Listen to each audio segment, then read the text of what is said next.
Hello everybody, welcome along to Amigos Le Mans mega grid event. There is up to 60 cars here today with a mixture of LMP 2s, then the prototypes as well as GT3s racing here today. You're going to see them all out on track. On the mixed gap, as you see there, all the reds are the prototypes, the blues are the LMPs, and the greens then are the GT3s. So they're different color coded categories. So we're going to be seeing 51 cars take to the track today.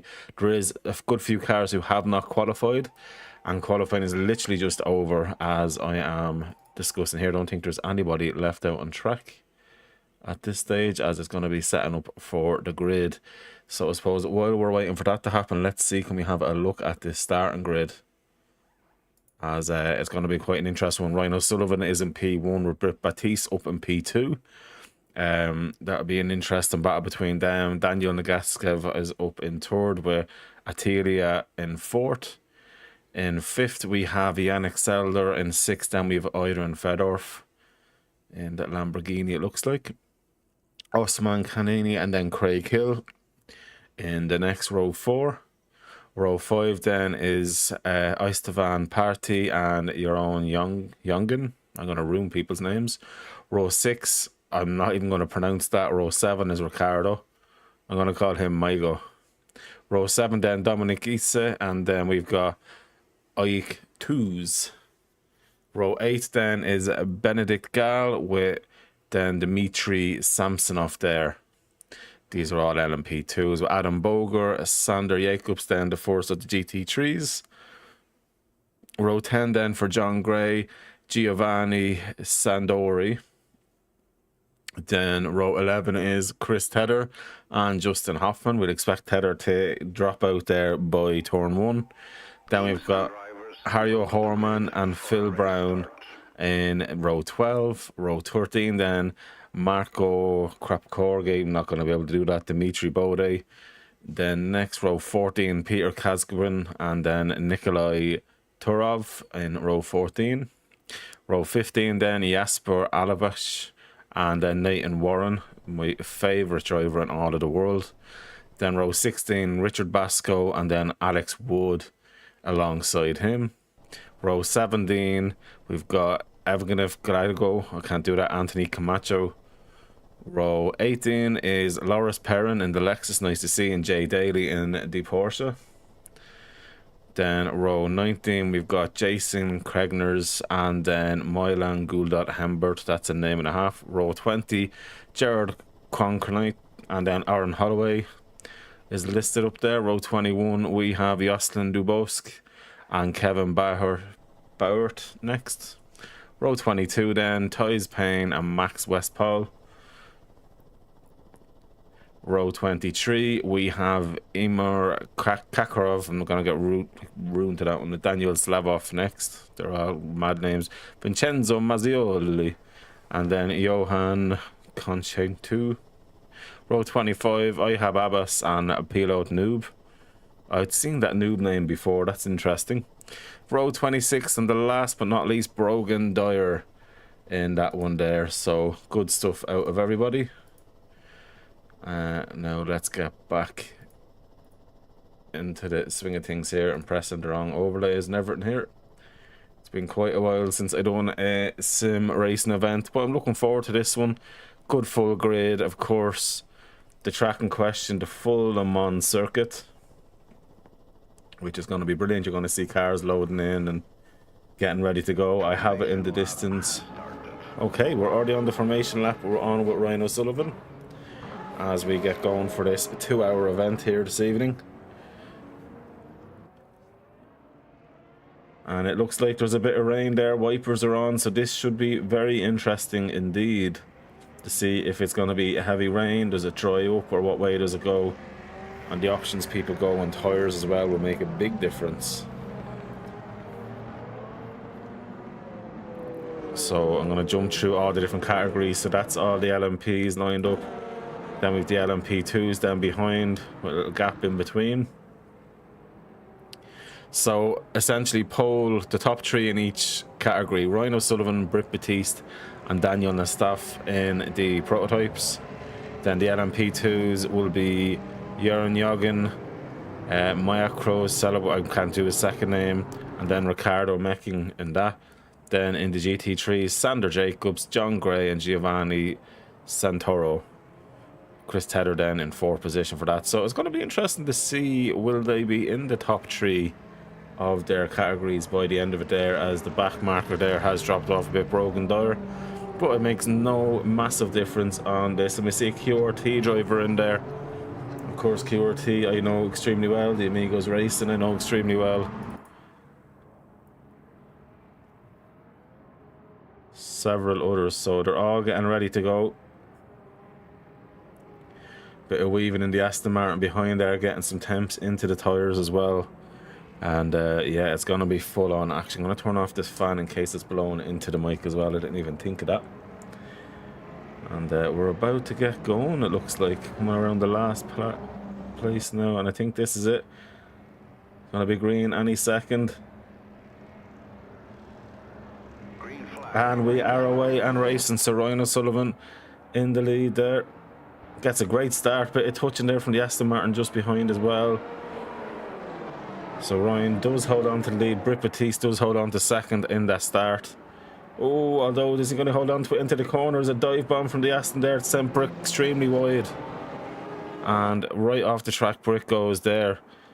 So does Britt. He does hold on to P2. They've handed positions back, which is good to see. But that's given Ryan O'Sullivan quite a nice lead off the bat. I'm going to jump back down to the LMP2s to see what's going on there, as it looks like Jeroen Joggen has made it ahead and, made a place. It looks like to Dominic Giese, who's actually up quite a bit as well, as he wasn't in P3 at the start, so he's made up into P3 on the race start essentially at the minute from what you can see here. Sander Jacobs doing a great job, has overtook one of the LMPs, but then you can see the power difference there between an LMP and a GT3. Just straight by they go. A big dirty V versus the buck-tooth monster. And a good job there by Giovanni as well. Held off Chris Tedder for now. Both of them in the same machinery. Two Lamborghinis fighting it out. Chris using the classic Martini look as well, which I absolutely love. He's done a good job with that livery there. We're going to see some of the faster back markers coming through the pack as well. This could cause instance of maybe some drivers being caught out, especially GT3s. As an LMP2 behind Chris Tedder here is just going to unlap him. Well, not unlap himself, but kind of get back up to where he needs to be. What I always worry about this, I can see there right behind, this is, it looks like Kenders coming up there in that Peugeot, and I worry about seeing what that is. Such a fast car, and there's massive pace difference between these hypercars. I just don't think I'm catching out any of the GT3 drivers, but then again, everybody here is well used to racing. So Aaron Holloway not there, so there's a few names that have signed up that just aren't here, is what it seems as well. So back on with Ryan O'Sullivan, back up in the hypercar class. He's 1.375 seconds clear of Britt Batiste at the minute. Of course, Britt was knocked off at the first corner, which could have meant a tiny bit of damage as well, which won't help him too much. But these things happen. Doing a good job is Ryan, in fairness to him. They're all being kept honest at the minute. It's a 2-hour event. You're not going to win it at the first corner, but you do need to make hay while the sun shines as well. Back on with Dominic Gisa here, as he is just sitting in a nice little pack of LMP2s at the minute. Adam Boger just behind as well. Though 2 of the LMPs have dropped a little bit off. That is Ike 2's, it looks like, giving the flashers to Maggie going through. But just doesn't have the pace on him. He's obviously running probably a bit more wing, because at one stage he looked a little bit closer, but there's not enough in it there. Britt Batiste has lost quite a bit of time, over a second since I was last looking. On my Chris Tedder now, he is only half a second or so away from Giovanni just ahead. So Giovanni, beautiful lines there, using every bit of the track, and Chris running quite a low ride height. That front splitter scraping across the ground there. Very interesting to see the different setups there, although the other Lamborghini was giving a tiny little bit of a spark as well. But not to the point that Tedder, maybe he is running a bit more of an aggressive setup. I know he likes a pointy front end.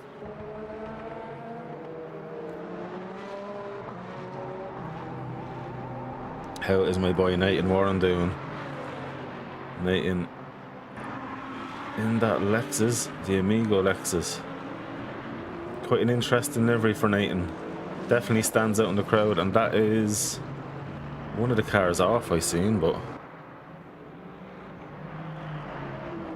maybe going into the pits.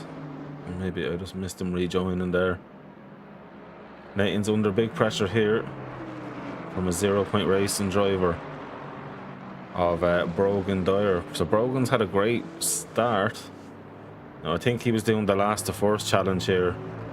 So he's after getting by Nathan, and he's away up the field. I know 0 Point Racing, that's who we've seen Ryan O'Sullivan in the hypercar class racing for them as well. They were racing with another team, and Ryan and a few others had set up 0 Point Racing, if I remember correctly. So good to see some familiar names from back when I was much more involved with sim racing. Yeah, Brogan Dyer, not a problem, gets right through there. Although that Ford in a straight line is sick, and even the Lexus and Nathan getting a beautiful tow here. Might fancy his chances, but he's nowhere to go though. He's going to be towed in unless he tries it down the inside. He's got a fresh open gap there now. Keeps the shoe in. Can he do at him with Brogan under braking? It doesn't look like it is, and he does get by the Ford, it looks like there, so at least that tow has helped him quite well there. But that's good driving from Brogan, Nathan, and for Richard Batsko as well. As they continue on, I'm going to jump down to Marco just behind, as there's a bit of racing going on here as well, side by side. So Marco in the Lexus there, doing a decent job. Jasper also in the other Lexus there. Oh, Jasper going up the inside, bit of contact again. And unfortunately, Jasper, that was your own fault, buddy. Bit too optimistic there. That door was always going to close for the apex there. But he'll be able to dust that off. No, that's not going to work. And luckily enough, hasn't affected him too much. Back now, they're seeing a little bit of overtaking happening here as well. We're on board now with Loris Perrin. And he is giving it everything there in that Lexus behind him there. Anthony Camacho in this Porsche as well, giving it all the beans. That Ford though, up the inside he goes. Oh, he's got the braking slightly wrong, but has somehow held it. I think he's hit the Lexus there and ran the Lexus wide as well, so could be a bit of a boo-boo there. He's not letting up anyway, so he feels like he didn't make an error. Or maybe they'll let the stewards sort out afterwards. But for me, it did look like the Ford got the braking slightly wrong. Looked like on that right angle corner before the heavy braking to the actual right turn, he nudged the rear end of that Lexus, which sent him wide and off into the gravel and back out to rejoin. Luckily enough, there was that bit of a rejoin area there. Going to jump back up though towards the racing here. Britt Batiste under a bit of pressure from this person here, Daniel Doing a great job there in that beautiful Aston Martin. It sounds amazing. So we're on lap 3 now. 1 hour and 52 minutes left on the clock here this evening. The gap is short enough, but this is the difference here of pure and out pace.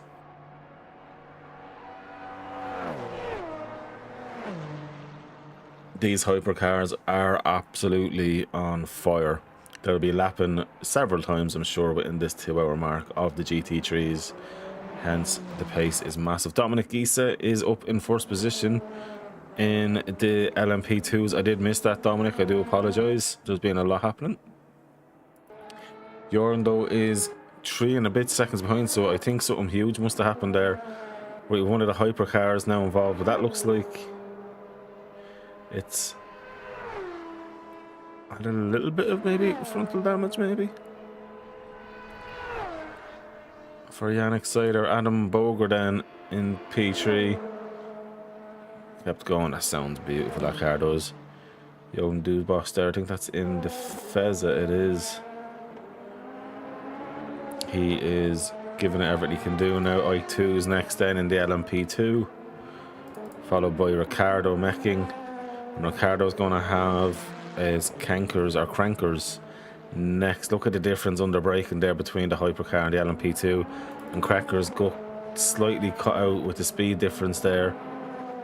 And has had to go to the escape route and back onto the track. He's probably lost the position to one of the LMP2s he has, but he will get that back.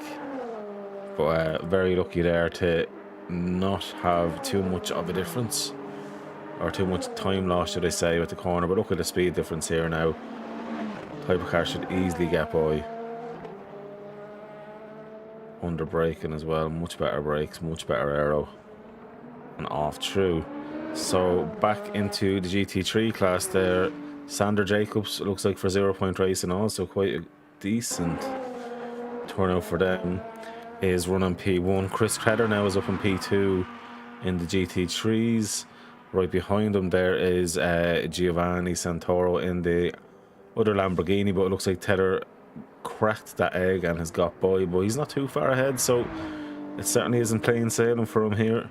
I know Chris does like the mixed condition racing from back in the Assetto Corsa Competizione days, especially in the GT3s, so I'll be interested to see have his skills improved when not getting crashy. Oh, have another little bit of a battle here now, as it looks like Kasberg is giving it everything to defend against Justin Hoffman here. Mercedes versus BMW, the German battle. The Mercedes though seems to have the edge overall top end, but Beamer has the better line here. Though the Mercedes should get a bit of a cutback and a better exit. Yeah, now it's another drag race on. So he's tucked right under him just to try and get as much cut as possible. Brogan there though is making decent ground as well. Brogan's not too far off these as well. So Brogan's looking at these saying, come on guys, you keep on racing hard. Gives me time to get through. As he's gonna open up for the move, and especially now he's the inside line coming up to the next corner. He's setting himself up. He's gotten through that. Now he just needs to watch that he doesn't give too much space on the next bit, and he has done a very good job and is, for me, clear of that one for now. Although two of them kind of missed the apex a little bit, maybe carrying a bit too much speed, but starting to use up all the track again. So Brogan Dyer then just behind, coming into the battle now. He is about 1.3 seconds off Kasbergen, so that'll be an interesting one to watch out. Kevin Bauer now is right behind Nathan Warren, and Nathan's not too far off then Marco as well. These three kind of just spread out a little bit. All doing a fantastic job, might I add, because certainly not easy conditions out there. So it looks like Ryan O'Sullivan, I feel, has gone into pits. While I've been watching that, I come back up and I see Batiste in the lead, with Party second, and O'Sullivan in third position there. I did not get to see anything there with that one. So going on. Oh, Batiste not showing up for me. There we go. So he is in the lead in that Cadillac, which absolutely sounds amazing. Big American V8 for an American man. So P2, Ivan doing a good job in the Ferrari. Of course, the Ferrari has won Le Mans this year with a privateer team, actually, which was good to see also. So Sullivan in third, Koskas in fourth, but he's under pressure from Daniel. These two absolutely on it. Daniel gets the move done into the next section, heavy on the braking. Can he keep it that way? Keeps a nice line through it, although I have to say, Adhira is not going anywhere. He's trying to get the better exit coming out of it. The only thing is, if the Aston can keep the line, he has this next bit because he can push him wide. There's not much in it between them. Good racing, good controlling of positioning there by the Aston. Not a great exit though for Daniel, and it looks like Attila back through there, so they're going to be swapping, it seems, every corner or two while they're getting to grips with everything that's going on. So looking back here now, I2's sitting in P1 in class. Adam Boger is P2 in class. Where's Dominic Gisa? He's down in P5 in class. Wondering, has he pit? Because that was going from first to fifth. Justin Hoffman then as well, right behind in those GT3s of Adam Boger. I'm with Dimitri here now, who is in P2 of the GT3s. Justin absolutely pulling massively away now. Marco then in P3 in the GT3s. With Barrow behind. So where's Tedder in this now? Chris Tedder now is down in P11 in his class, down in P27 overall. This is changing all the time without the data there. Makes for an interesting look for me as well. So maybe some people are struggling with the rain. I'm not really sure what's happening, because it'd be too early to pit personally, so unless the time has been jumping around a little bit. But yeah, very interesting looking at the spread so far as well. So Chris has really got himself some nice room where he's sitting. He's got a clear road ahead of him as well. The next car from him is 4.5 seconds clear, and that's the LMP2 of Mecking. As we see, that's the difference there. Oh, one of the GT3s gets it massively wrong.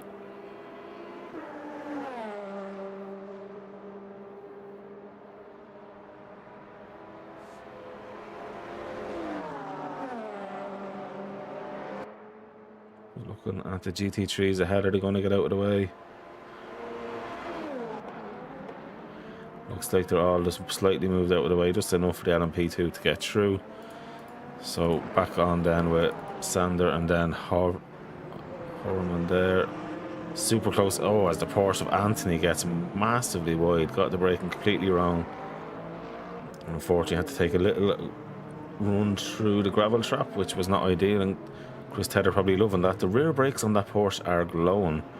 I'm wondering, does he need to change the bias a bit? You don't want the rears absolutely glowing like that. Obviously there will be hard braking, it is Le Mans, but that would be more worrying for me for a long term for race for the rear brakes to be glowing like that. Spirit Patisse is 18 seconds clear, so it looks like there has been a difference in pit stops. So he's 36 seconds clear of Ryan O'Sullivan. 19.5 seconds clear of Party in P2.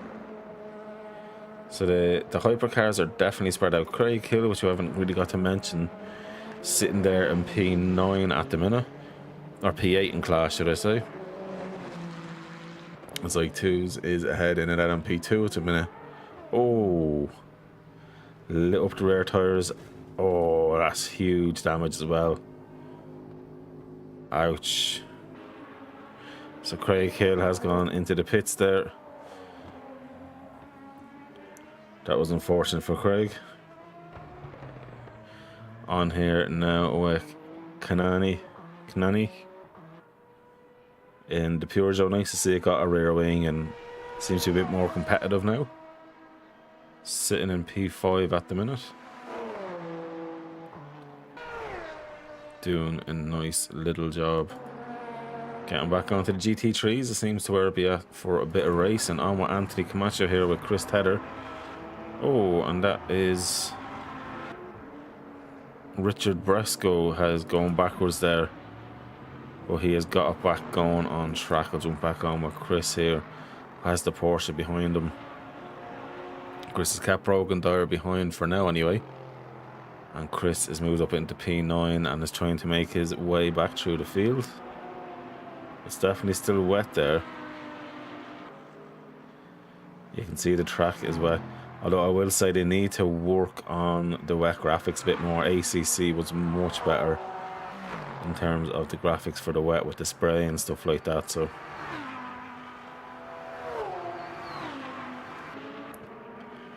Chris doing a good job.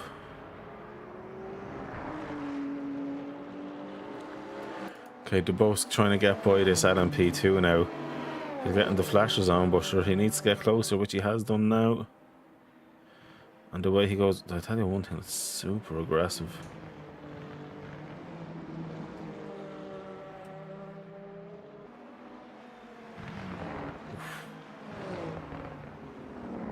Car is on eggshells. It's on the limits. Going with Dimitri, 6 seconds off. I'm going to go back to Kevin Barra here. There's quite a close race.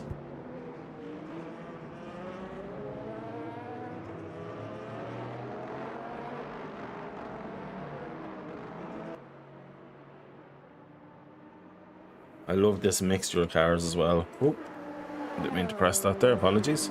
But I do love the mixture of cars. It's absolutely beautiful to see that. And of course, Le Mans, yeah, we're not really going to know the full picture of this until near the end of the race. I don't know any of the pit information. I just got to go from what I see. We're 20 minutes gone in this race here at the minute. Heavy on the brakes, beautifully done. Lexus versus Lexus. Great to see the Lexus being used again.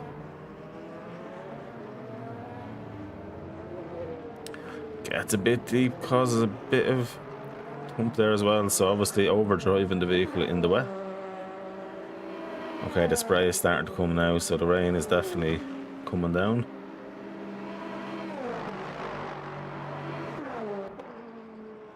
Adam P2 gets by, you can see it just lifting up that spray as well. Dominic Giese back up into P4 in class. He is driving it on the limits, which is where it needs to be. He is doing a phenomenal job. I do like Dominic. It's been a long time since I've seen him race as well. The LMP2s is split out a little bit there. Justin Hoffman in the GT3 there, the Mercedes, absolutely flying it.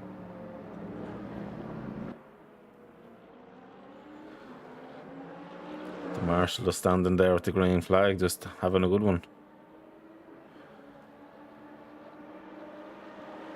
Here we go, the overtake then, just to get by the different class. Beautifully done. I'm going to go back on to Adam Boger, who is, look, oh, he's in the pits actually. I was looking at wondering why he was so close there to GT2s or GT3s. On with Marco Crappero as well. I'm going to do a full run through the grid now in a minute as well.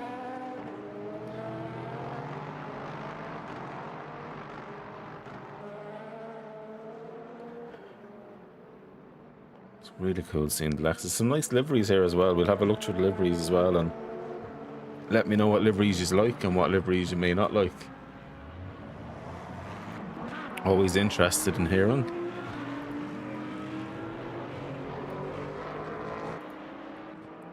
As the race now is 1 hour and 37 minutes still to go. Britt Batiste is still leading, so we're going to run through the full grid there. On with Britt at the minute then. P2 is Ivan Partry.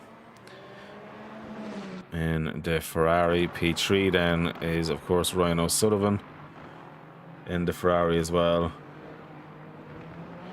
P4 is for Kanani in the hypercars. Then we've got Daniel next in P5 in the Aston Martin. Oh, that sounds so good, doesn't it? That's a thing of beauty. P6 then is Dubovsk in the Fezit.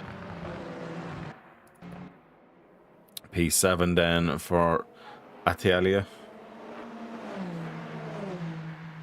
P8 then for Yannick Sadler in the Red Bull liveried vehicle. Then in P9 overall, we have I2s in the first of the LMP2s. Giving it everything there. Yaron Youngen in another LMP2 for QRT. Doing a solid job. Nice looking livery from QRT as well. Quite simplistic. Then we've got Benedict Gall next. Doing a good job. He's not too far away though. Dominic Geese right behind him. Or Dominic Giese for Vivid. Not sure if that's a different team or not, but good to see Dominic in. Ricardo Mecking next in P5 or P13 overall, whichever way you're looking at it. Then Dimitri Bode next in P1 in the GT3s now. It seems. Or second actually, sorry, we've already done. Don't know where the other P1 has gone. Then we've got Kevin Barrett next then. Or Bauer next in the Lexus. Justin Hoffman down in P3 now, it seems, even though it says first on the side of it. I don't think it's been updated. And then in the background there, Marco Caprogue, P4. P5 then in class, and P18 is Nikolai Turov. And that lovely looking Ford. Then we have Sander Jacobs for 0 point, with Gailov just behind. In the Iron Lynx Lamborghini with Hajo Horman next in that beautiful looking Mercedes. Then the legend of Chris Tedder in the Lamborghini. Then we've got Brogan Dyer not too far behind him in P23. Peter Kasbergen in P24. Doing a great job. Giovanni then Santori has dropped a few positions. Then again, there could be pit stops in it as well, so just one of those things. Full wet tires. Richard Basco next in P26 or P13, depending on what you're looking at. Another Iron Lynx there, John Gray. Loris Perinian then in P28 or P15, whatever way you look at it. Right behind in the LMP2, you've got Macro Cybergus, can't say that name correctly. Nathan Warren then in P16 or P30, whatever way you look at it. Alex Wood then next, by Adam Boger in the pits. Jesper Ali Bosch next. Then it seems everybody else behind is in the pits, so we've got 33 remaining on track at the minute, with a few people having either crashed out or not being able to make it for tonight's race. Still a great turnout for Le Mans, with this guy Britt Batiste leading the way.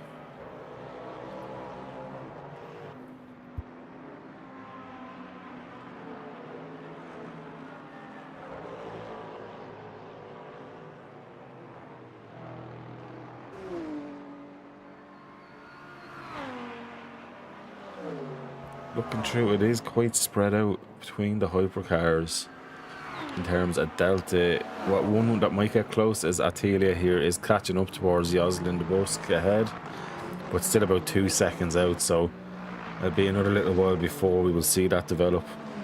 I would assume nothing's coming in super fast, although this is quite close here. Dimitri Bode and Kevin Barrett. About 1.5 tenths of a difference there, as you can see on screen. Let's see how this unfolds.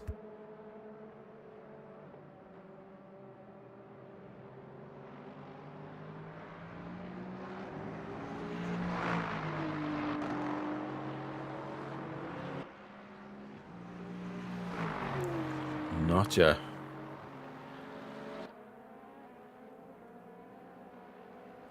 Looking for a way boy, but that Lexus though seems to have a slightly better top end with the V8 in it. The BMW is not going anywhere. Whoa, bit snappy on the rear for the BMW. That won't help him. Probably lose him a tenth or two, and because there's such long straights, it'll probably hurt that bit more. With a little error on the exit, and you can see that gap is starting to form a bit. So that is tough going. P3 though, not too far away. Justin Hoffman, of course, was leading this at one point, but then obviously either pitted or had a moment. So there is a bit of a gap there with that one there at the minute, but that can change. Absolutely can change. Marco, here we go. Ricardo Mecking in the P5. Ooh, gets it done. Benedict Gell got cut out there and completely had to miss the corner.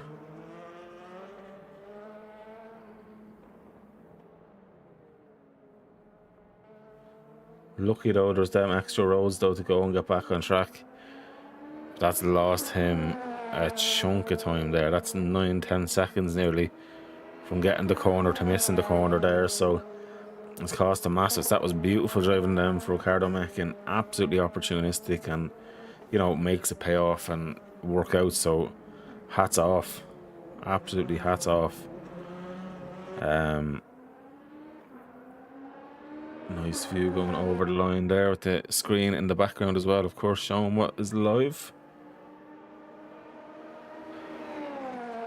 But super interesting to see what is going on here tonight with all this as well, with the spread as well of people maybe starting on dries and wets.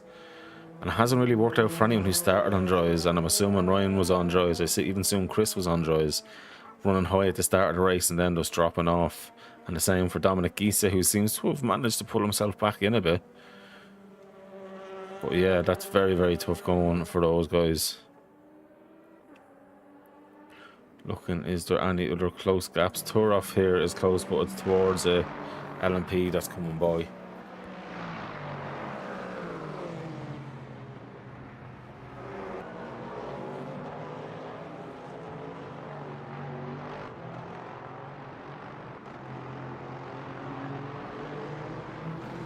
Interesting stuff there.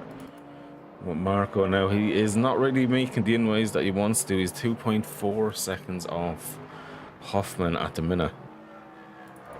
And that's Kevin Barrett under pressure now at the minute. That looks like Ryan O'Sullivan going through. And actually it looks like Ryan O'Sullivan's after getting party there as well. Interesting. So Party must have pitted or had a moment as well, because he was quite a bit of time ahead. So they are catching Britt Batiste though. So it was at about 18 seconds not too long ago to P2. It's down to 6.6 and closing. So Britt Batiste seems to be struggling a little bit. Maybe it is a bit caught up with back markers and stuff like that and having to overtake, but Britt Batiste, you can see all the time that lead is just coming down and down and down. 6.5 seconds now at the minute.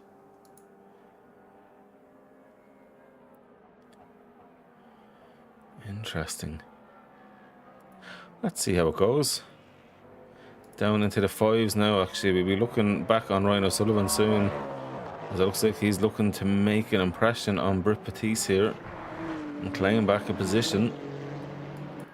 Tedder's starting to get a bit closer now as well. He's about half a second or so, maybe 7/10 off the Lamborghini ahead, which is Gigolov.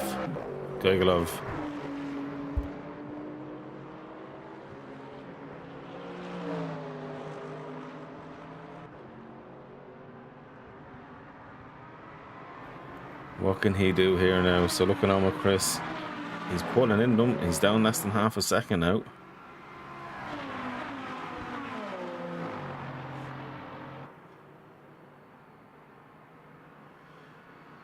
Down to about half a second. Interesting stuff here. Can he keep it going? As the LMP gets by, Chris is right there now.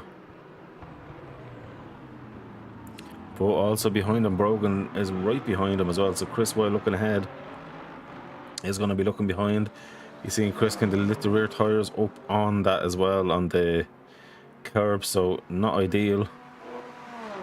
Not what you want to be doing, but let's see how he goes here now. He's right up on the back of this. Is he able to get the move done? It looks like he hasn't. He has done it now. But can he hold on to it? Yes, he's enough boy. So that gives him a bit of breathing space from Brogan there. Although you see one of the LMPs, hypercars coming through there, Brogan has to get out of the way. That's going to help Chris quite a bit as well. That's going to give him a nice little breather. Although Brogan's trying to use the hypercar, which he's used quite effectively there.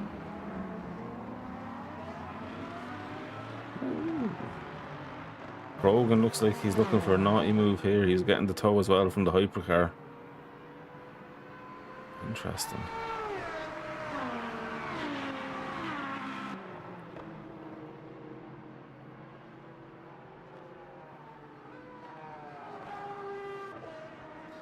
So for now, Chris is safe, but not for long though. Brogan is right there. We'll come back to that one. I'm just going to have a look elsewhere. Although this seems to be the closest race at the moment. Doesn't seem to be another race there, yeah. But while we've been on here, which is probably what, a minute, maybe a minute and a half max, Ryan O'Sullivan is now less than 2 seconds away from Britt Bertice in the lead as well. It's absolutely crazy. Britt Bertice is under pressure. And it's only been 35 minutes in this race, as we've been hour and 25 minutes to go as we speak here. And this, it looks like it's going to be inevitable for Chris. Unfortunately, as the track is drying out now, it seems.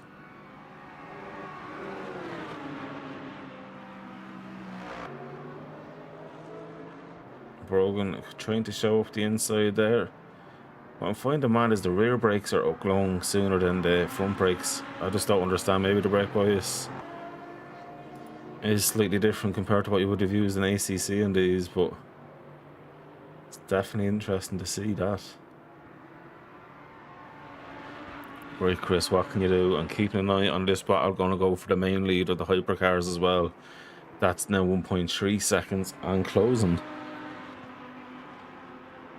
So Brogan carried slightly more speed on exit there, running that bit wider, trying to carry more speed. Chris has the wiper back on, as does Brogan now. So it seems one part of the track is wet, one part of the track is drying up. And you see people actually going onto the wetter part, trying to cool their tyres behind there. So Brogan is catching up to Chris. Chris is trying to break the toe a bit. Brogan's going under braking, gone for it. Chris is stuck to his line. Brogan's somehow made it stick, but does Chris get the better exit now? It looks like Chris has. So Chris might be able to try and fight him back into the next corner. But Brogan seems to be holding his own. Brogan looks like he's using a bit less wind because he had the worst exit on Chris. Chris looks like he's about to go for it. If the LMP2 coming as well, which is not going to help Heathers. Quite not Heathers out of that one now. And Brogan is boy. So on out Ryan O'Sullivan as he's right on the back now. Britt Bertice here.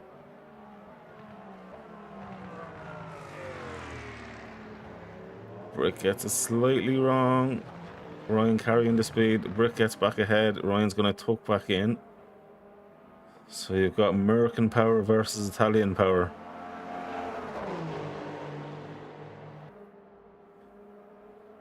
Britt with the shoe absolutely solid. So two very different lines there. Britt opting for a much wider line to get the entrance to the next corner done. And this can be off-putting being this close racing this hard as well. Sometimes it maybe catch you out in a corner. Ryan is doing a good job holding with him. Still in and around the 3/10 margin.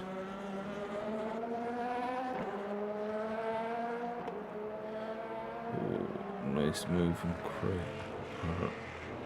Craig. Different line from Ryan. It looks like Ryan's line on this one gave him a much better exit. As coming by the line there, Ryan gets his nose just in front. I think that's kind of sealed that for him, as Britt had to kind of go a bit wider and go, yes, you have the spot. Good driving from Ryan there. Good driving from Britt, doing his best to defend it, but he's probably done the right thing. If he's overall slower, don't affect your own race too much and let them by, and just focus on getting the best result that you know you can get. And Britt did say to me before the race that he is looking at a minimum of podium. So he's living up to that expectation at the minute now, sitting in P2. And he's got a 4 and a bit second lead then to P3.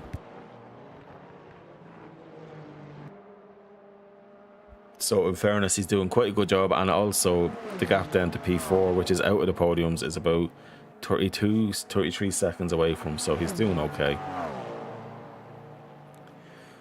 Going back, let me see what's happening down here. Kevin Bow and Marco having a nice little tally here, both in Lexus.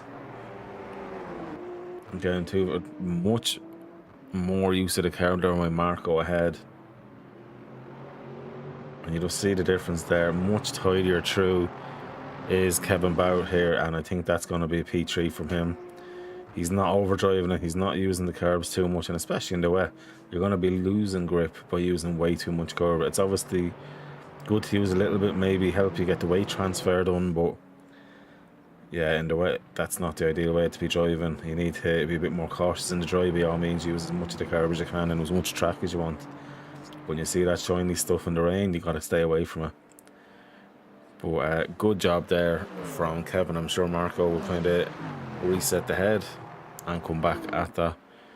So Hoffman back up into P2 in class as well there. Going back down to Chris Tedder. Brogan Doyers just behind him again. So what's happened there, I wonder? Maybe Brogan had a moment. But we get back onto this one because I'm sure this will be another cool little battle. Or maybe Chris is kind of woke up again and doing a good job. Which of course can happen also.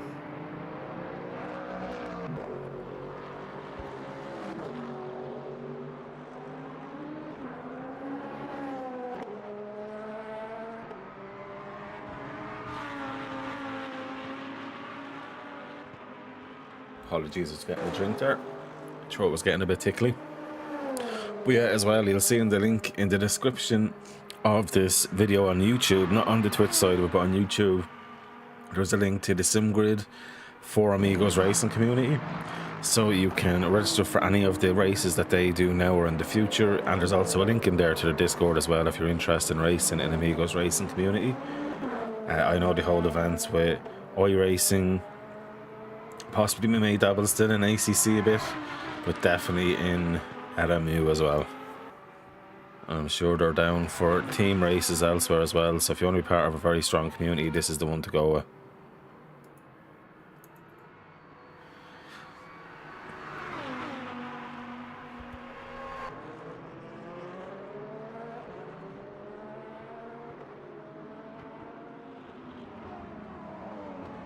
So yeah, Brogan here are gonna go for it yet again. Let's see now what he can do.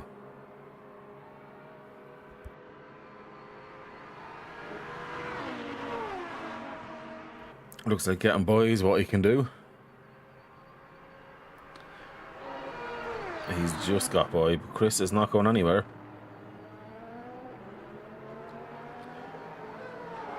Okay, so yeah, much bigger difference under the car, and Chris might have a better line through here and get a better bit of speed on the exit, which he seems to have done.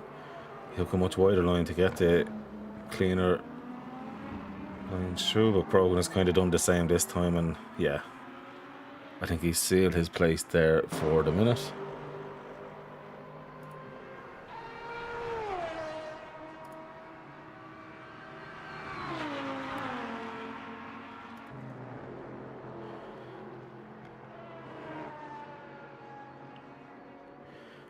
Doing a good job there. Sorry, I'm just looking at a few bits there. Seems the chat and the YouTube is turned off. I was just looking at a message from Oliver.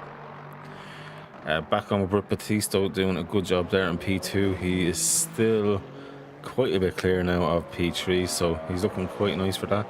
Dominic Gisa up in P3 again in split. Doing a stellar job. Justin here is only half a second off Kevin Bauer, but still not quite there. Hojo Horman as well was getting close to this car ahead and is now 3/10 off, so we'll keep an eye on this one for a minute. The GT3s are actually giving us, it seems like, a much more bit of action on track.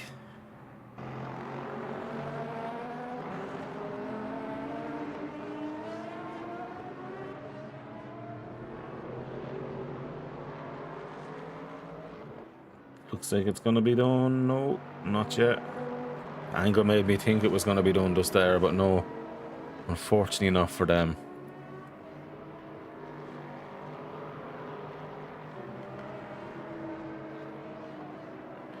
See, the dry line is showing up as well, so I'm just kind of wondering, is it still raining on one part of the track and not the other, or will we start to see people maybe move back to dries? We should see more and more people starting to use the wet lines if they are on a wet compound to try and cool down those tires. Not seeing much of it yet though. We did see earlier on that there was a little bit of that.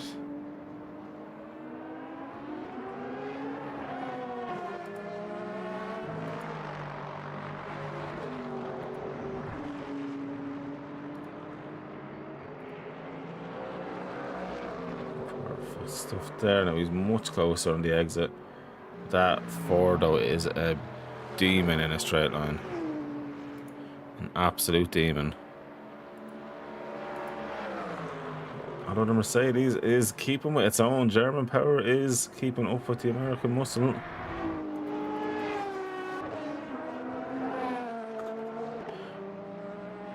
Under brakes though, he's keeping with him, he's not giving up, although the Ford squeeze is just enough keep ahead, but the Ford is under pressure on the exit there. There's a lovely exit there from Horman there. Hajo Horman gets by, but the Ford ain't going anywhere. He's dipped in right behind him. Might try a bit of a late braking maneuver. He's pushing the Mercedes along at the minute. Back and forward there, but it seems now Horman should be able to get away with this. Seems to be slightly better on the brakes. Holds the line, gets a nice exit, and I think that should be done for now anyway. As it looks up ahead then, Sanders and Hoffman are having a bit of a battle there. Hoffman though holding on anyway for now.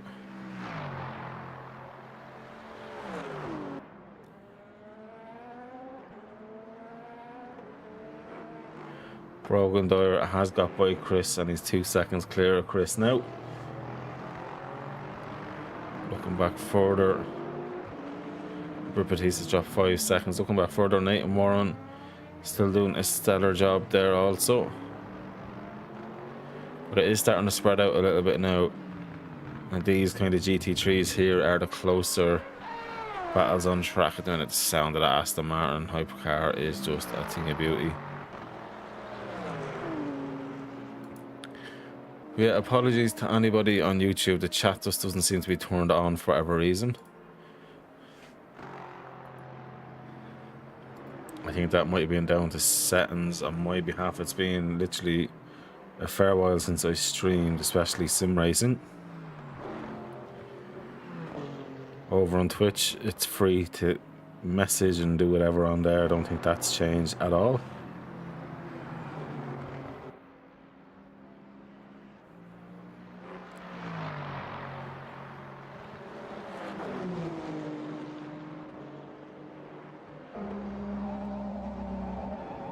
There's a few dipping into the pits here now.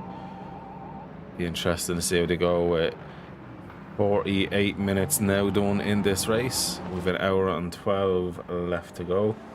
Pit lane is getting quite busy. You hear that bell in the background? That is exactly that. Looking at gaps here now. Yeah, it looks like Dimitri's in the pits there out with the lead. Sander Jacobs now for 0 Point Racing out in the lead.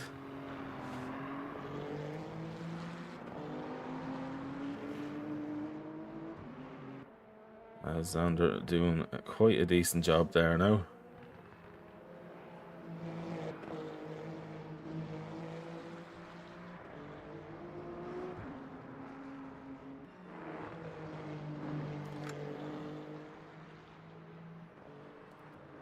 Joe Horman, P2. Quick gap for them. So what I might do now is try to run through the full field again and let everyone see who is on the track. So currently leading overall, of course in the hypercar as well, is Ryan O'Sullivan. Britt Batiste there in P2. All I can hear is America coming out of that exhaust. It sounds beautiful. Kanani in P3 there in the Peugeot.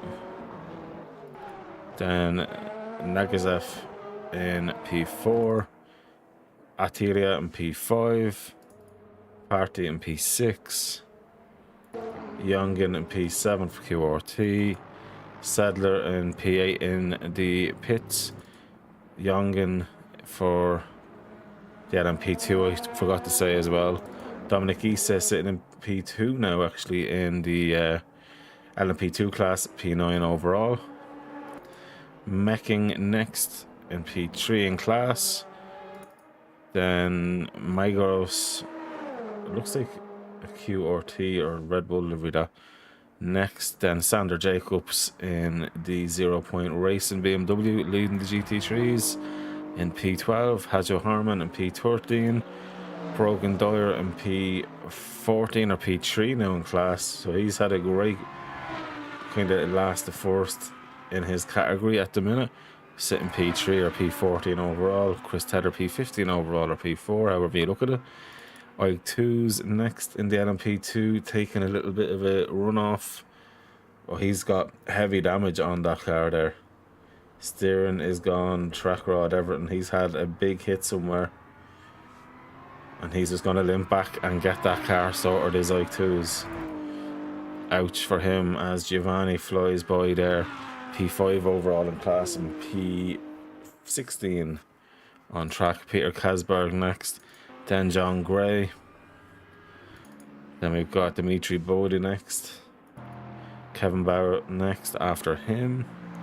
So he's P21 or P9 overall. Marco P10 overall or P22. Nikolai Turkov. Nathan Warren next. Coming down there. Whoa. Two side by side there. Then Justin Hoffman. Alex Woods. Gov. Is Brendan Gall going? He is. Brendan Gall is going. 2 laps down, unfortunately for him. Richard Basco. Loris Perrin is going. Adam Boger coming out of the pits there. I'm pretty sure that's the end of it. They were down to 31 as we have lost a few cars due to heavy impacts or whatever. So fair play to everyone who's able to keep it going on the track. It's certainly not an easy race, but doing a fantastic job. Looking now for some close action for anyone who is watching, be it on YouTube or on Twitch. Big spin there. He clips the barrier as well. Hopefully it's not too much rear damage as Adam gets up back going. Good looking livery, and hopefully he hasn't damaged that splitter too much. Gonna go back on P4 with this Peugeot for a while. The Peugeot, for me, it's a nice looking car, but I definitely think they made it much better by putting that rear wing in it. Of course, in 2024, I think it was, they tried it with no rear wing. While it worked, it just didn't have the downforce that was needed to really be impactful. So good to see they revised the car for 2025, and it looks the better of it as well, personally. Good looking car, that Peugeot.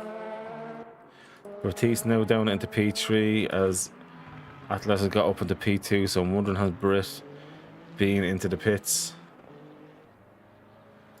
Youngin flying into LMP2, sitting in P7 with QRT now.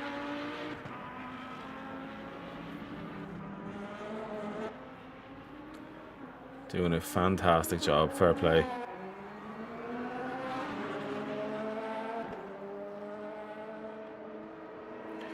It's a real Red Bull-esque looking livery, though. I do quite enjoy it. That's quite nice.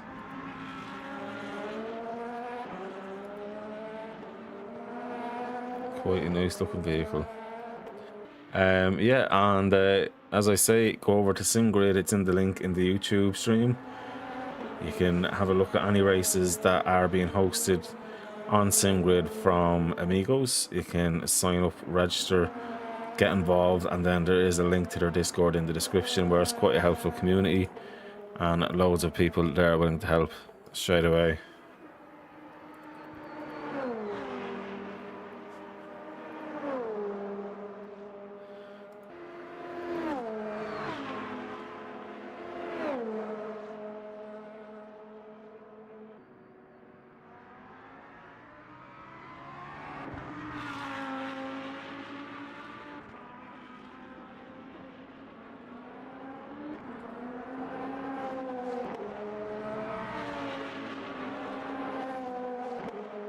So yeah, let us know as well in the chat over on Twitch who you think has been the most impressive driver so far in the last 55 minutes of racing. And of course, there's a lot to be told by the end of this race as well. There's still a lot happening on the track, so you're not getting the overall picture just yet.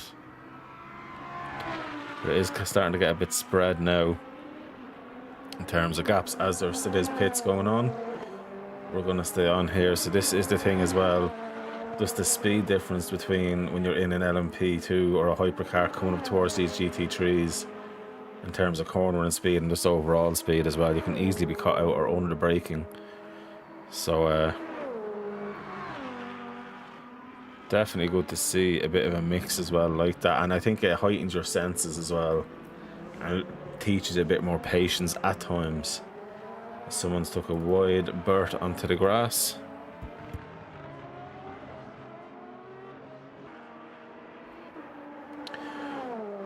So it's one thing I haven't really been looking at for people as well is their best lap. So their last lap there, 5:29, so that must have been a pit lap there for Sedler. Best lap at 3:48 in the LMP2. Sander Jacobs 4:06 in the GT3 and a 3:32. So you can see there is a decent difference between the hypercars and the LMP2s, but there's a massive difference then to the GT3s. And that's where, when I say about the pace difference, it's huge. So looking back down, most lapped so far, it seems to be Adam Boger at 3 laps. And LMP2 and I2s 2 laps, then it's GT3s. But there is still a few that are on the same lap, and especially that are in the same class, which is good to see. That'll all be the hypercar stuff, but still quite spread. Ooh, LMP2 giving the flashers. Interesting stuff here on with Yannick Sedler. Oh, giving it everything there. Oh my god. That slow moving LMP2 there would have scared the life out of me. Fair play to him. He's either getting out of the way or struggling to back to the pit still. Aston Martin's a bit of a beast. He's after pulling away from now the LMP2.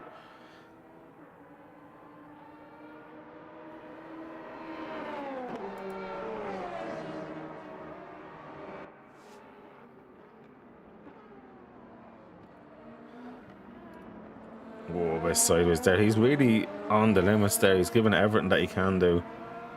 And behind then we've got the LMP2 trying to come through. Oh, come on to Brit Batista, an unfortunate time for him. He's gotten the braking wrong or just gotten a bit more than the braking wrong. I'm not sure. It doesn't look like he has any steering issues. Could have just been maybe got a curb sideways or just did get the braking wrong, one or the other. Oh, as a Mercedes just behind there gets it wrong on exit. Oh Jesus, right into the racing line he goes. That's scary. But Britt got away with that.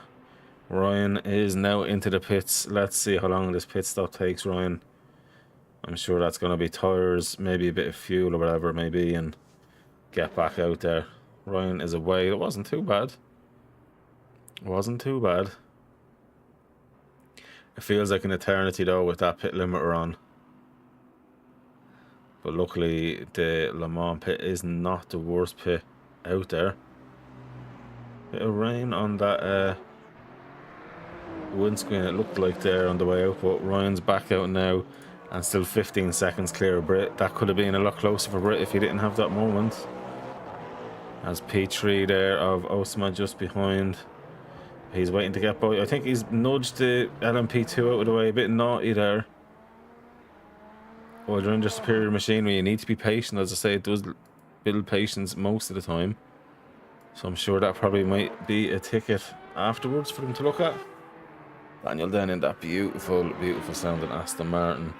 So let me go back here now. Chris Tedder up on the back of Hajo Horman. And this is for P7 and P6 in class. Italian versus German.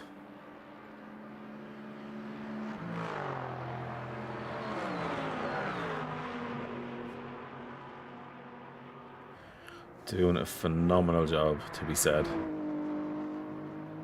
Chris is going for it. He's literally up ahead in the braking. Now, will he be able to keep the line through the corner? He seems to have been able to do so. The Mercedes, though, is going to keep him on as an exit. Chris gets a little bit squirrely, though, off that curb. Sends him a bit wide.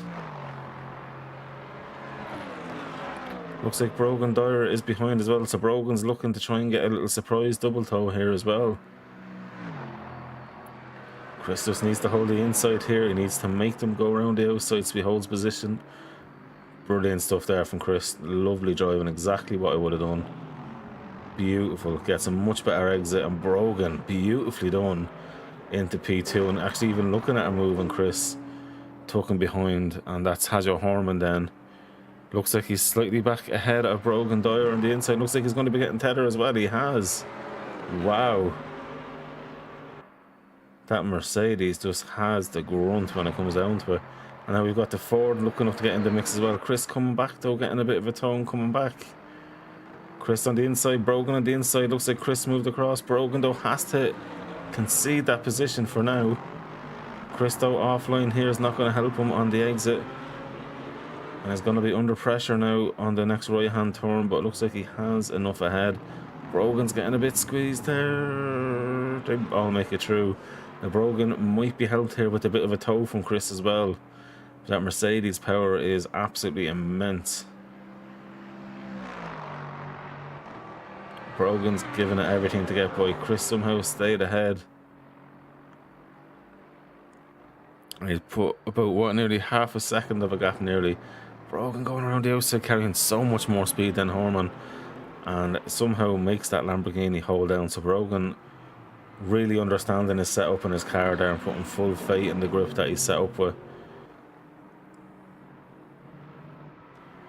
And he's on the back of Chris here now.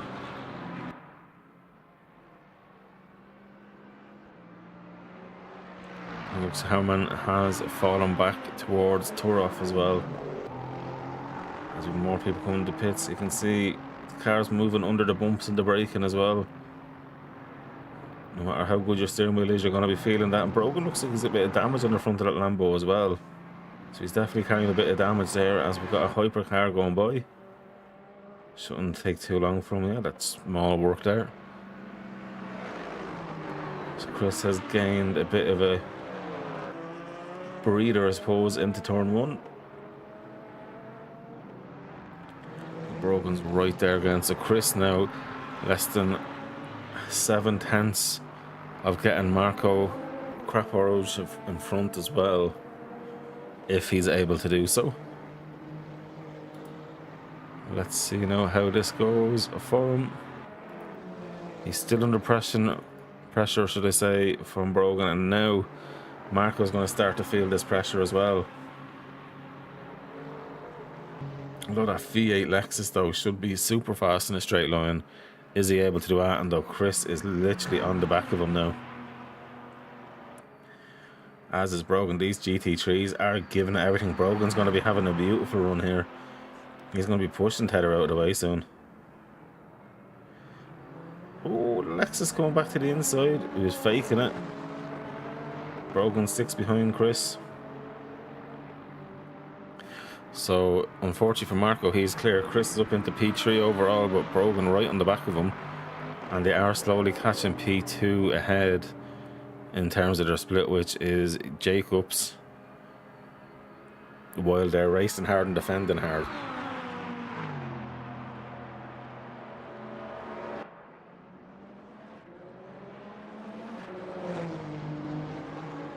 Brogan thinking about making a move there, but then just decides better of it. Chris, though, much more defensive line there. Brogan trying to carry the speed out. Chris might have a slightly better exit. And that could just be enough to keep him ahead of Brogan. Brogan's coming back on. Chris needs to hold the inside line here, but Brogan's going to go for it now and try to stop Chris from taking it. Oh, this is nice stuff. Oh, as the LMP goes around the outside of them. Oh, that could have been dodgy there, cutting across Brogan like that, not knowing. So Chris under pressure now from Marco, who's right behind him as well. So right behind Brogan he goes. Marco right behind Tedder. This is massive. Although it looks like Mr. Dyer has got quite a nice lead now in terms of gap. 0.3 of a second is quite a lot when you're coming this close up into corners as well. And Chris now is probably looking behind him more than in front of him as he sees that gap growing. It seems like, yeah, Tedder takes a slightly different line to Dyer there, but has dropped off as it looks like. They're getting it with the way the LMP, or that's the hypercar, sorry. Now that hypercar should get by Chris with no panic. And yeah, it looked like Marco had really moved out of the way there, so Marco's cost himself a bit of time there. Chris waited till he can just get by. That was some great action for a few laps there out of those drivers. Of course, Dyer though coming out on top of that battle, but Tedder not too far behind. Close to a podium, smelling a podium, so let's see how that goes. He's keeping that going. Let me see if there's any gaps like that elsewhere. Horman now actually did have a bit of a gap, but that's dropped because he's been overtaken by the hypercar.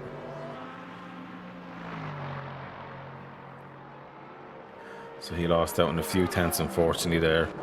Jed Horman on turnoff. He was down to 0.2 of seconds, dropped down to 0.6 now. So we'll come back to that one in a little while if it does get back down there. I'm going to go back on to Justin Hoffman and Bode. As Hoffman, I feel out of position here, 0.2 off, but he does have a hypercar now. And he's letting the hypercar through. I've seen him tapping the brake a bit more just to make sure he's out of the way.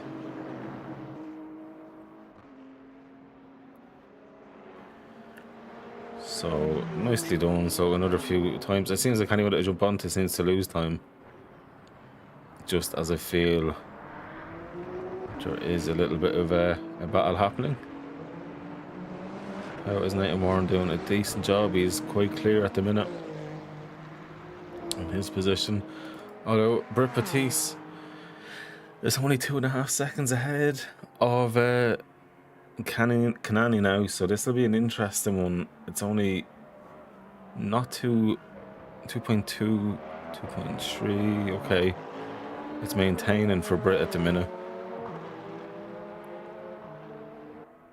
and it's 21 seconds now from Britt to O'Sullivan. So since O'Sullivan's pit stop, he's pulled 6 seconds on Britt, and with 52 minutes to go, Britt's looking solid for his podium that he said to me before this race. So let's see how that does develop.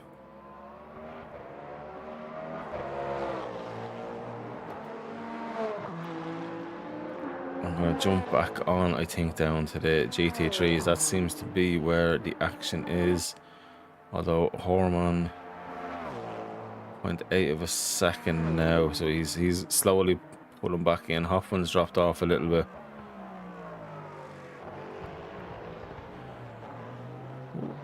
So what I might do, jump on with Ike, because what I'm respecting about Ike is he's 4 laps down, but he's staying going with 28 cars remaining. So this is the thing about Le Mans. It doesn't matter if you've had an incident. It's all about getting the data for more events to finish these kind of races and just show the determination, the guts of what you have. So I absolutely commend anyone who is doing that.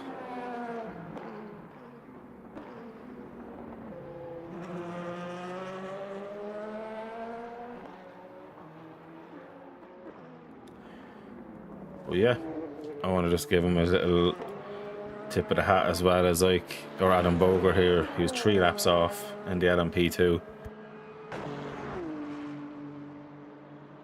I can guarantee you the more they race, the better they're going to get, and obviously go up. So they endure the pain now, but I'll come back to them long term. And the same with Benedict Gall now in the pits at the minute.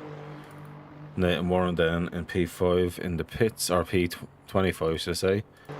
Lauren Perrin out on track there. Oh, looks like Ryan O'Sullivan. Up the inside and away he goes.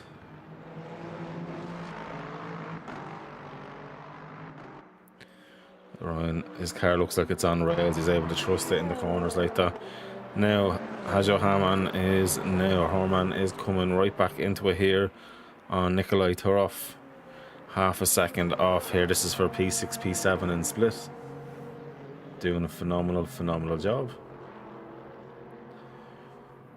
Let's see who goes on. I see the wipers back on the car, so there is a bit of drizzle out there again.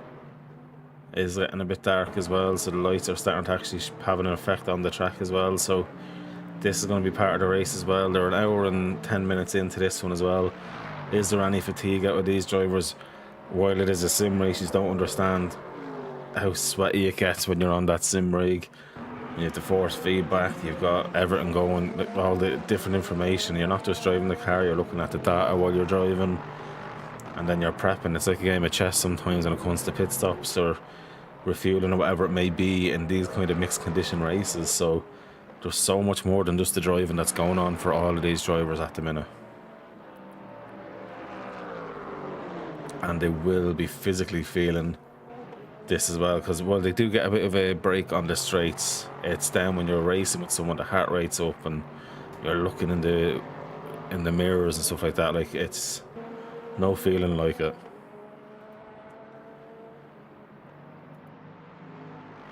So still half a second between Hajo and Turov. Looking back up now, Kenny here, 0.7 off Grip Batiste now. This is for P2 and P3 overall in the hypercars. So this is a battle that's definitely going to be interesting.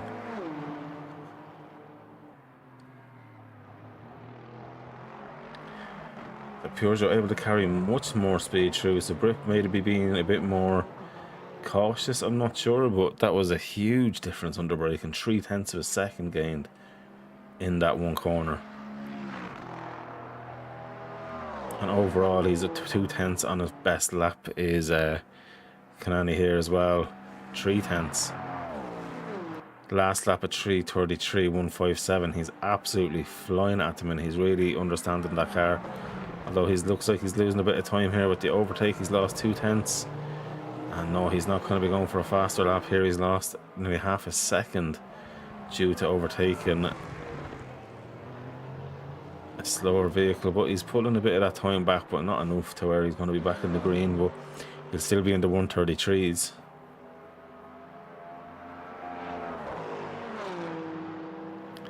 And he is still at about 0.7, and that's including both of them overtaking the back marker. So while for a moment it was looking like he was getting super close, it's backed off. It's a game of chess, as I say, and all of these things take part. You can really see the bumps these cars were able to absorb it. And it doesn't destabilise them as much as you'd expect when you see how bumpy it is. Oh, as a Mercedes goes off ahead. That was a heavy slap into the barrier as well.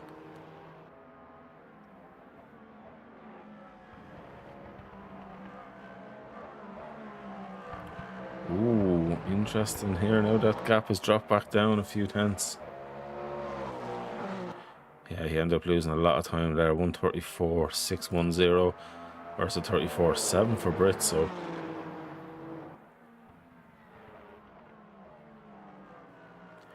that Cadillac doing its thing.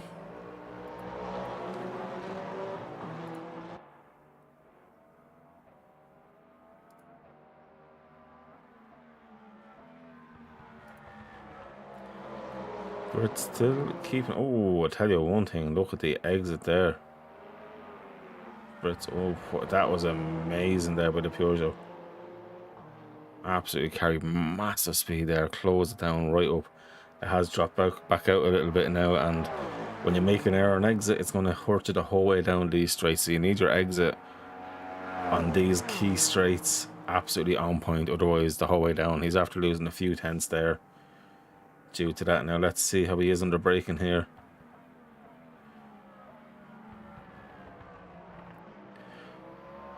Brick got a much better line there as well, so that's going to be another good exit the whole way down. So yeah, Kanani now nearly a second off there. That's a huge drop. I'm dropping now to 1.1 seconds just about now. Yeah, when you get a corner wrong like that, it's going to hurt you. So Brit got a nice bit of breathing room for a minute. Back on with Tether now, who's catching with Bauer if this is for P3. As Dyer has got by. So Chris Tether is starting to smell the podium now, so we're going to stick on with this one for a few minutes. As we're starting to get to that dusk look here in Le Mans.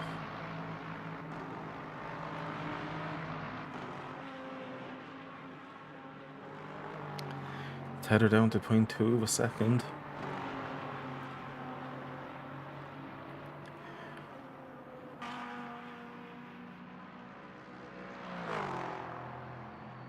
Getting a great tow here as well. Here's Chris. He's got it. He's gone by Barto, tucking right in behind again. Looking to try and pull a bit of that back. He's not pulling it back because Chris has got enough of a top end on that Lambo.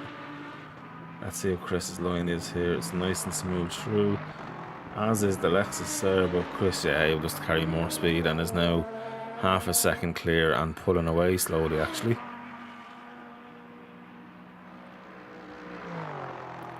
So the darkness is definitely starting to creep in now. See on P2 now, gets by Barra and coming up for Chris any moment. Chris though, I think was kind of nearly given room, expecting an overtake, but then didn't. So now on the exit here, we'll surely see that coming by. Yeah, we do. He's giving the flashes, letting know Chris is there. And Chris has made a nice move there and up at the P3 there. Barrett doesn't have an answer for Chris now. Interesting stuff. And with Batiste here though.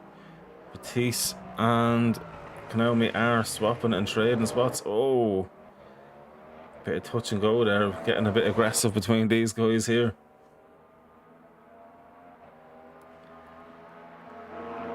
I'll move away for a moment to have a look at another battle and I'll come back to absolutely neck and neck stuff.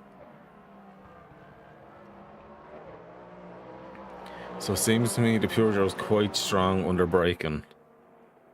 So I'll be keeping an eye on that one.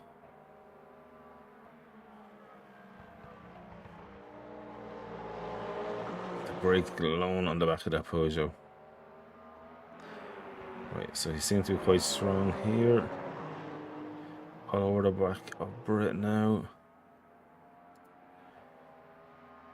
Alright, it looks like this could be a possible move. The way he's getting that toe now. Yeah, he's going to have to pull out soon. He's literally on top of him. The plank absolutely scraping the floor in that Peugeot as well. Still off. That Cadillac has a lovely go.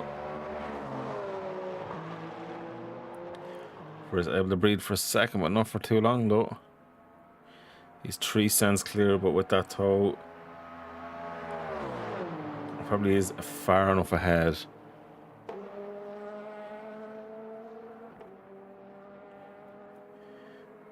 he's looking like he's far enough ahead this time round. Oh, under braking though, that Peugeot is beautiful. That's why the brakes are glowing like they are. Feels like they're a constant glow on that, so maybe the rear brakes are getting abused in that car. If there's a regen or something like that for the energy. Of course, people can deploy that electronic energy in a very different manner. Peugeot up the inside, the brake gets the curve very wrong. Brett probably should have maybe let him boil a little before and then get the better line for the exit, but he's given the Peugeot. So Kanani has got boy. It seems like he held a better line then on exit as well. So Britt just needs to focus now. He's fairly secure in P3, dare I say.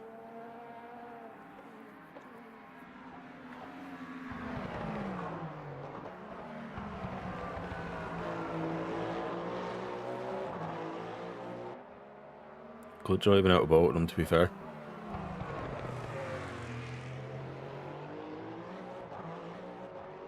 Britt gets the better exit this time. And is gaining, but I don't think he's going to be gaining enough of a ray. Cause too many headaches. No, but he's there though. He's there, just letting them know what the crack is.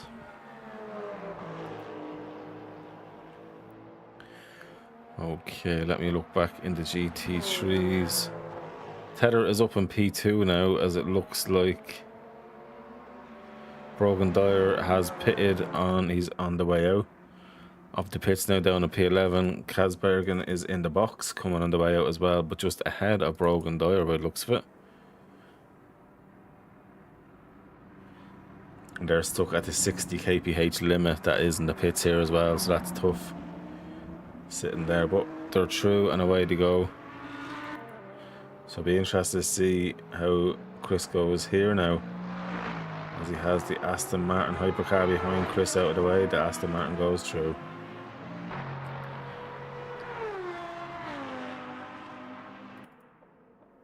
And out in the lead there, Sander Jacobs, 18 seconds clear of Chris at the minute. And that's just how dark it's getting now.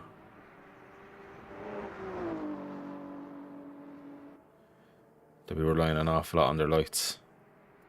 Britt Batista has a bit of traffic in his way and has dropped now 1.4 seconds behind Canini. Oh! What happened with Canini there?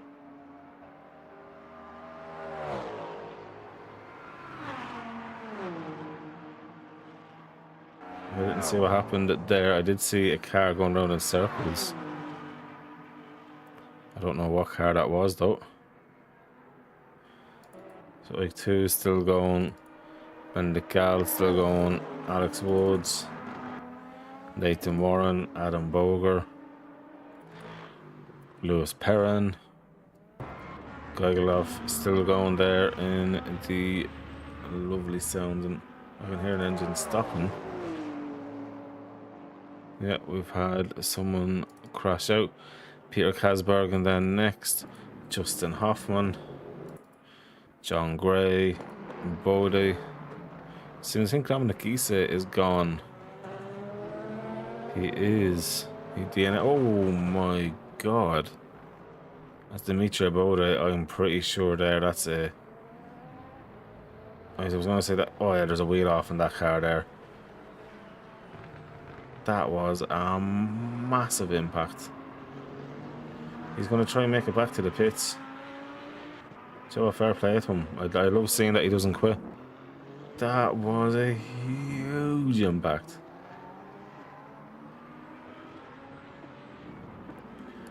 He's lost the front left, yeah. Go on, get it back to the pits, mate. That's what I like to see. Dimitri Bodie, not ideal, but he'll still get a decent result if he keeps it going. John Gray then, and then you've got Hadjo Horman, Turov, then being overtook by the LMP2. LMP2, that was an overtake into pits. Marco then going into the pits as well, I just noticed there. Kevin Barrett staying out as we've seen. Chris Taylor out up ahead of him, not by a huge distance, but he's pulled 3.6 seconds. And then Sander Jacobs. So some drivers struggling in the darkness now. Seems to be the thing. So Britt Batiste there now 15 seconds clear of Nagestev. It looks like actually the Peugeot is out of the race. Oh. So yeah, Humbert is in pits, gone unfortunately, so he must have had a moment and probably had a moment with one of the GT3s, and that's why he's seeing two cars go at once. That's unfortunate. Tough going for them, but sure, what do you do?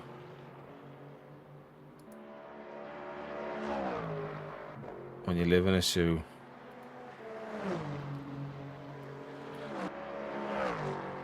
You gotta just keep going on with it.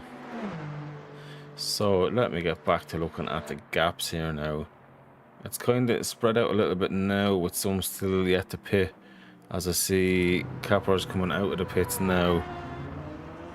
Stuck at the 60 kph and back out into P8 in class and P70 overall. Oh, beautiful around the outside there as well, as we're watching that there. So nice to see all safe exiting the pits. And away to go. So Britt up at the P2 again, and quite safe there now. He's like 14 seconds clear of Nagestev next in the Aston Martin. Definitely probably the best sounding car in this game. That's just such a beautiful sound. Chris running P2 and split at the minute. Is he able to go to the end or not, though, is the thing. That looks like Nathan Warren is ahead of Chris there now at the minute. Of course, Chris could be going to lap him soon. Alex Wood still going. I think that BMW has pitted. It was a Perrin. No, it wasn't. I think the BMW has pitted and left, unfortunately, losing the wheel. That was quite a heavy hit, as we did see, though. So, you know, you can't really be giving out too much for that.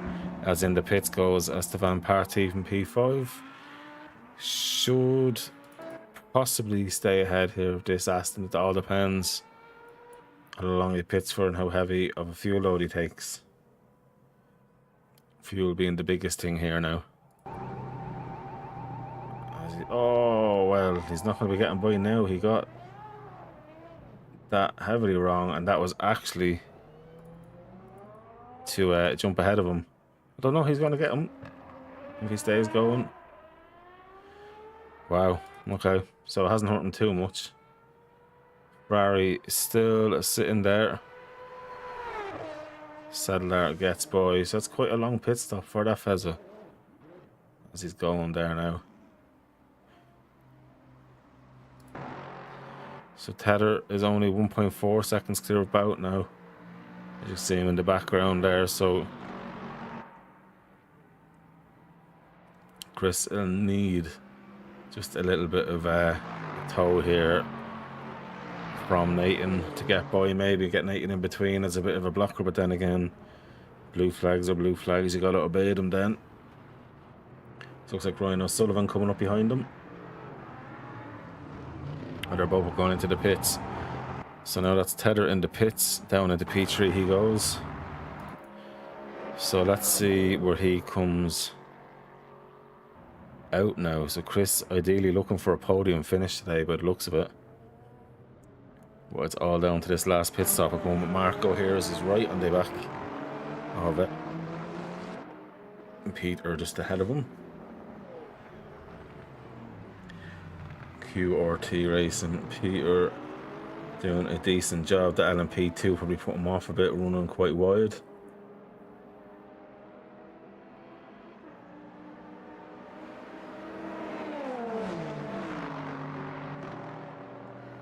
Getting a nice tow here. At least they've got, with reference to the braking areas, ahead with the other cars.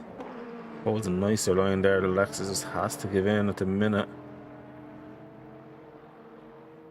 Slightly offline, showing his face, saying, look, I'm there, make a move, make an error, I'm there. Two slightly different lines here, but the BMW is able to make him big enough that the Lexus can't even think of a move. So Marco looking for a way, just not able to do it at the minute. Peter doing an absolutely brilliant job there with his placement of his car, and is holding him at bay for now. Chris rejoins out in 5th position, by the way. I did forget to say it at the time, but I was keeping an eye on it as John Gray goes into box.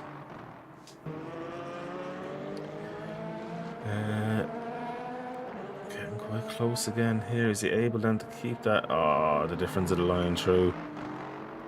He gets a little bit of a slower exit then. I think this has tamed off for a minute. Has it got on tight elsewhere? No, we can stay on with this one as it's still the tightest battle that's on the track at the minute. And anyone who knows me knows I like to stay where the action is. Oh, this looks like an LMP2 and a GT3 came together there.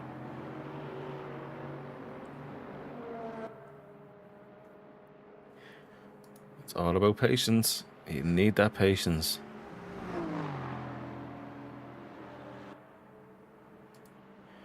But everyone's doing a good job. It gets much harder in the night time as well, and especially now they've been racing for an hour and a half with 30 minutes left on the clock, and there's been mixed conditions. It's been raining, it's been dry, it's been raining again, so they've had a bit of everything.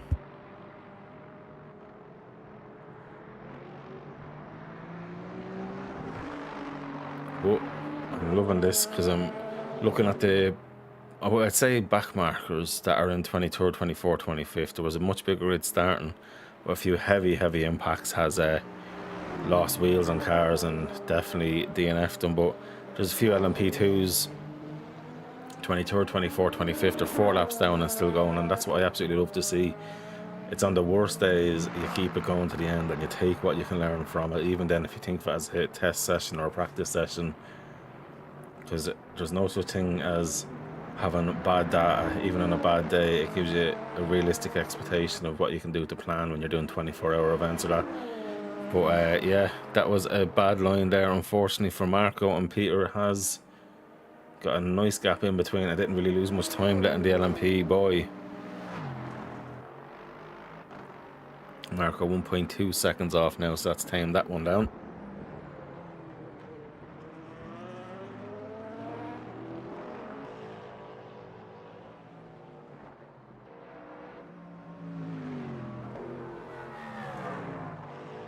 So Britt is back in the lead now after Ryan O'Sullivan pitting.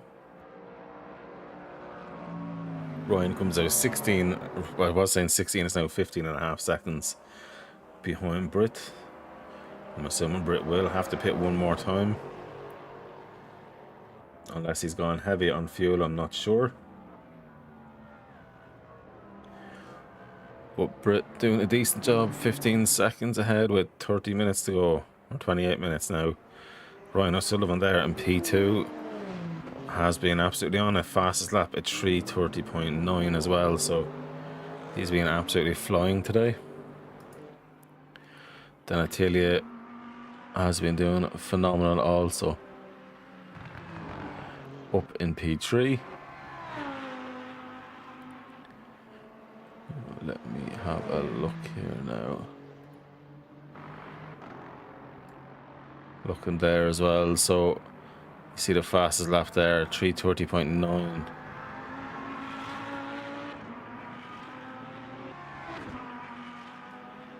And this one here, 3:51. So he's been probably in the pits, or else was being a bit slower. Depends on where the pit box was.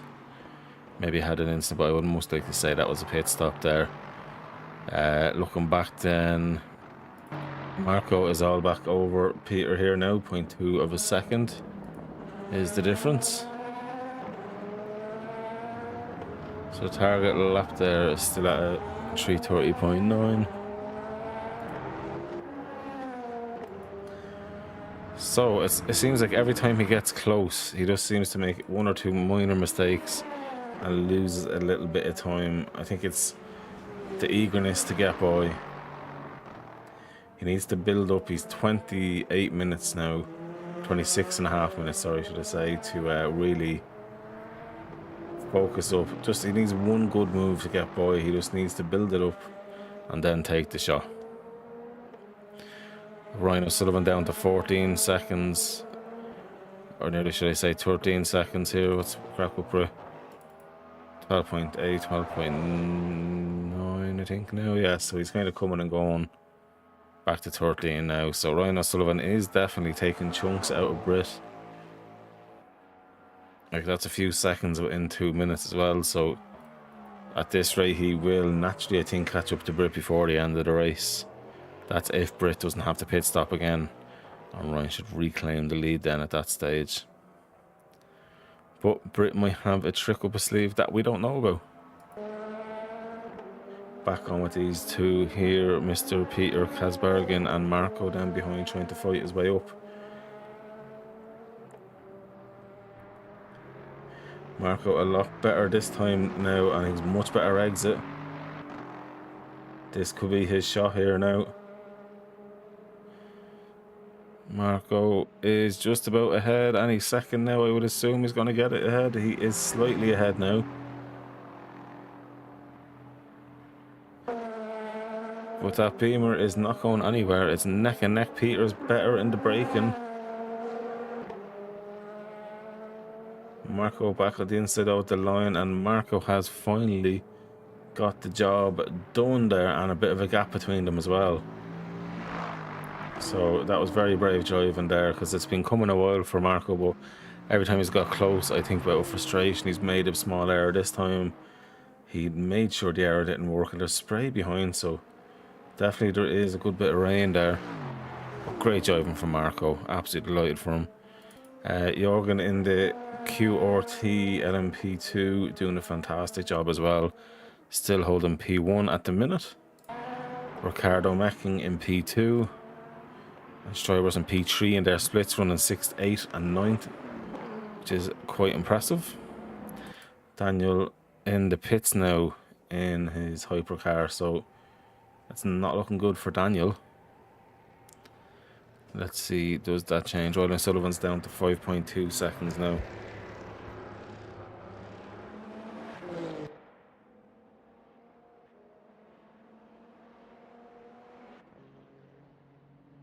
That's Ryan through now with Britt in the pits.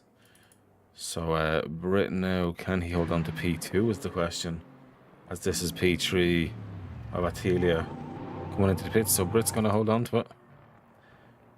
There's P4 out a good bit behind. So Ryan O'Sullivan takes a strong hold of the lead here. He's going to be at least 30 odd seconds clear of Britt at this stage now, or more. Britt, I still think, is only starting to leave now, but he's got a car behind or in front of him. He's to reverse. Oh, he's lost a lot of time there, and actually lost out to Attilia, who's actually coming into pits actually. Thought he lost out there as well. I was like, wow.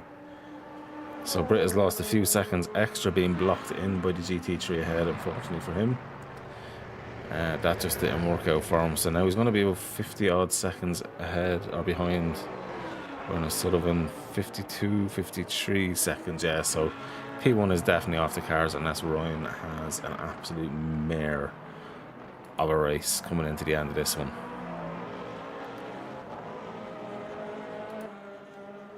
So yeah, that's how that's looking there now at the minute. Daniel is definitely out of this one, I think. Yeah, he's definitely out. So let me go down. So Kasbergen still about a second behind Marco after that lovely move by Marco on the second part of that straight.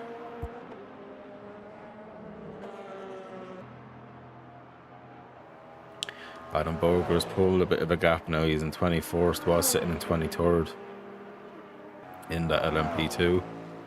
I think it's just the top four are the only 4 cars running that aren't actually lapped. Then from P5 back, there was 1 lap. Then from P7, it's 2 laps. P10 is 3 laps, all the way down to P19 down, which is 4 laps. So, been some absolutely amazing racing here this evening. 22 minutes still left to race. So it can change that bit more, especially with the last few pit stops now. Lighter fuel loads, fresh tyres, and they're just going to be giving it all the way to the end now. The track well and truly rubbered in. Even with a bit of rain, I'm sure it'll be fine.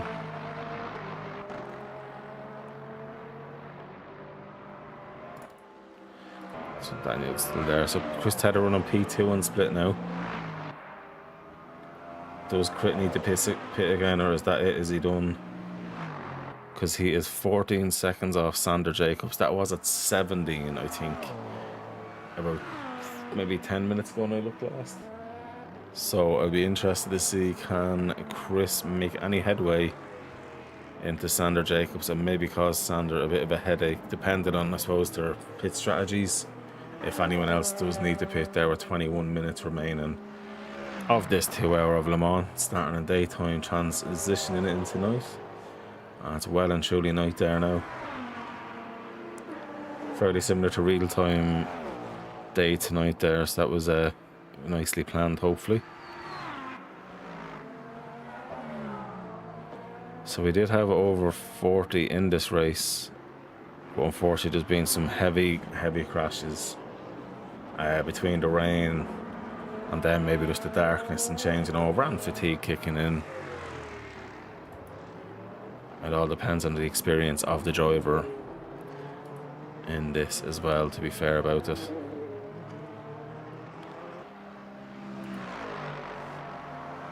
But yeah, Tedder doing a great job. I'm going to jump back on though and have a look possibly at Peter, who's caught up with Marco. Peter's sniffing a shot, maybe getting up to P5.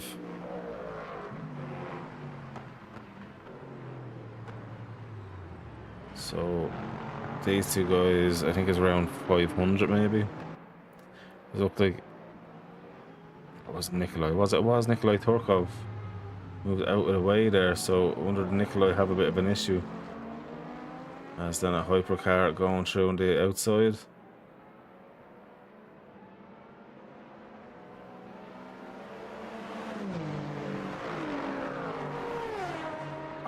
The noise of the Aston Martin LMP hypercar.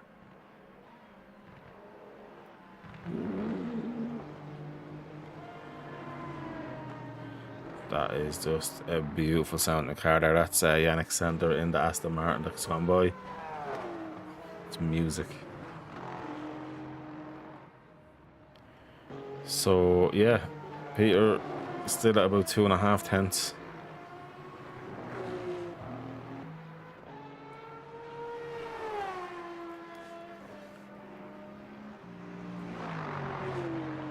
Let's see. He's after dropping off a little bit there, so that might come back to him later on. We'll come back to this one in a little bit. I want to give everybody a little bit of time if we can do. Oh, there's the sound of that Aston Martin is beautiful. Ah, fuck it, we could jump on with him for a minute. Just can hear that music. The Red Bull livery really suits it as well, to be fair. Whoa. Lights up the rears a bit.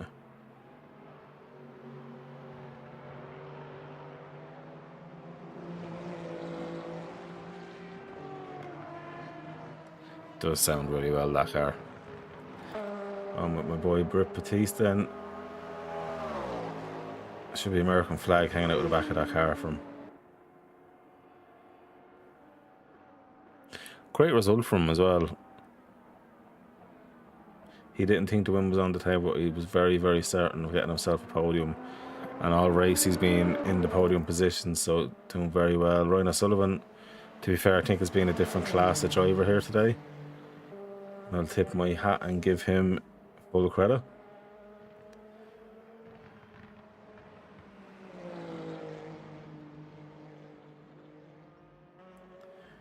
Yeah, that Ferrari doing a great job. Of course, it was Robert Kubica in the privateer Ferrari who won Le Mans this year, and couldn't happen to a better driver as well. Robert Kubica, of course, his career took a dramatic turn with the crash in WRC back in 2011, I think it was.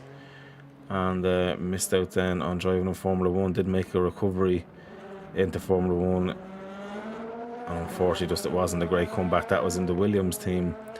Just, yeah, with the hand on that, and just the car though more so as well, because obviously it goes to show he won Le Mans, he's still more than capable of racing, but just unfortunately he didn't have the car when he went back to Formula 1 about 10 years later. But yeah, Robert Kubica, delighted for him getting that Le Mans win. But yeah, fair play, Ryan, doing a top-notch job. Back on with Peter now, they're side by side. Came back on just at the right time. He's just after getting by Marco, but Marco tucked right back in. He's going to try come back at him.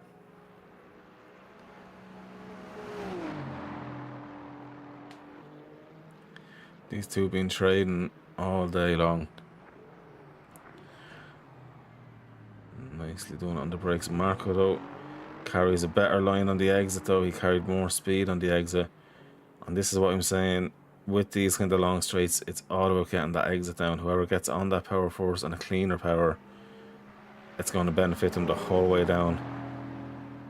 And look at this drag race here now. Marco literally on the tail end of him. Of course, he's not going to have the right line. Tucks back in.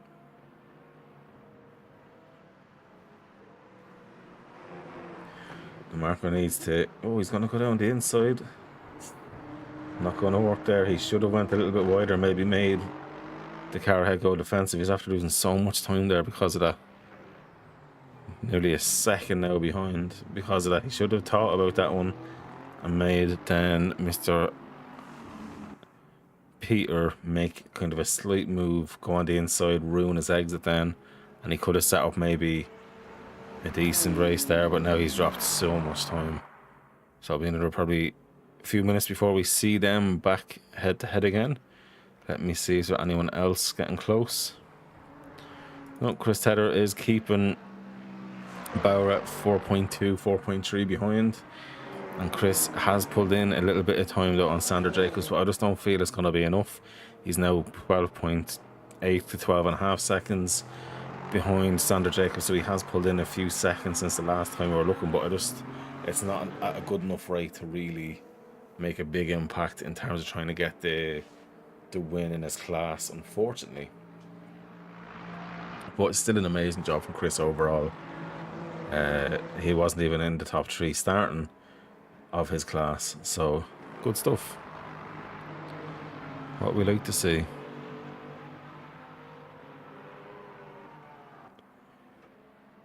Looking through.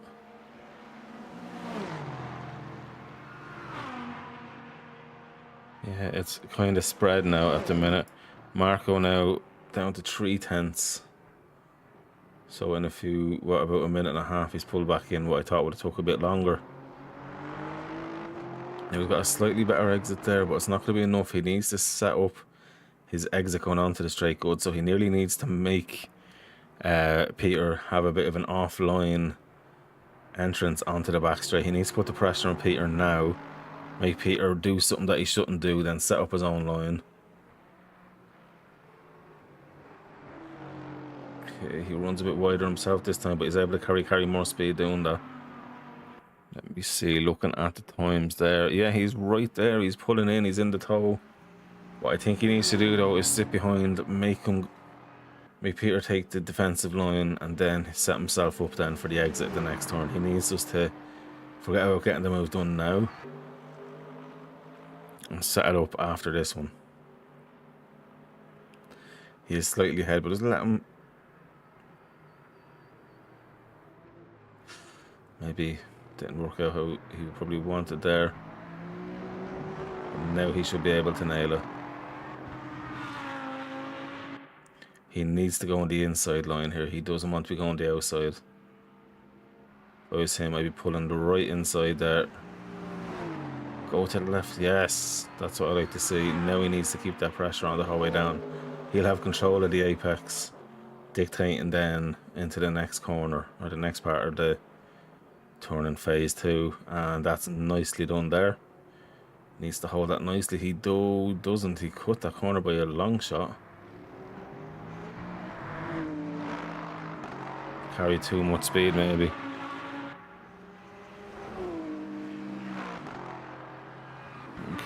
He'll have to reevaluate that and come back at it.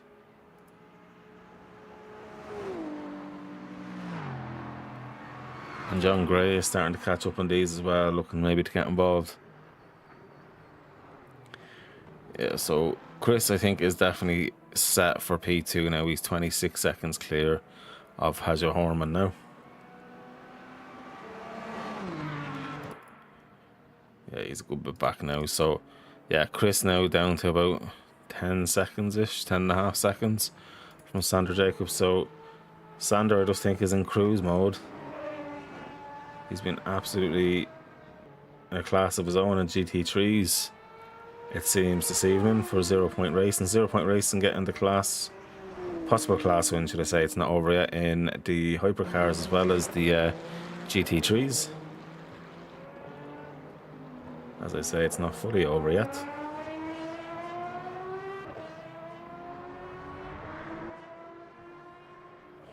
But doing a fantastic job here in Youngin then in the LMP2s for QRT, taking the podium step in class. At the minute, he's a massive amount of time ahead of Mack, and he's about a minute and nearly 2 minutes ahead. So over half a lap ahead of Ricardo Mecking, who's about 6.5, 7 seconds clear of Stabodix here in P3 in class.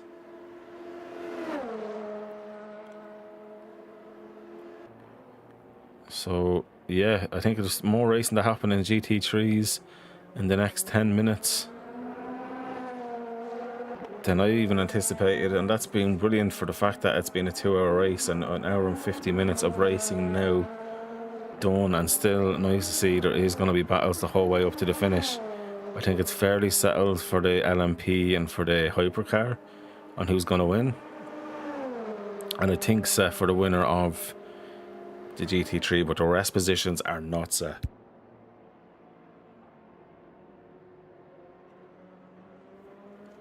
It's interesting to see the different driving styles of all of these.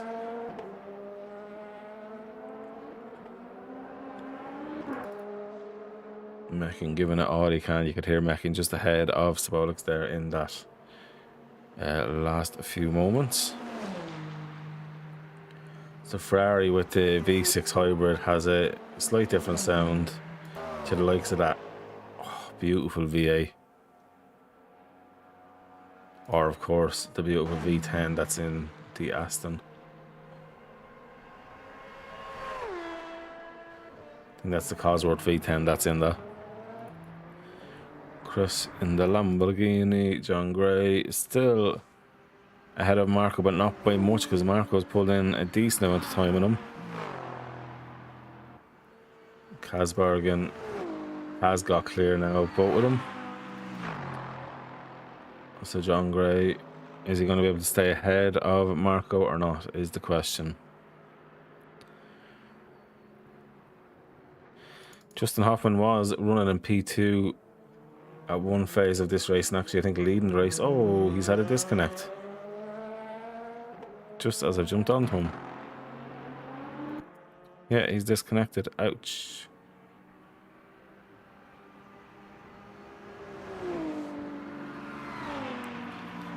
God dang.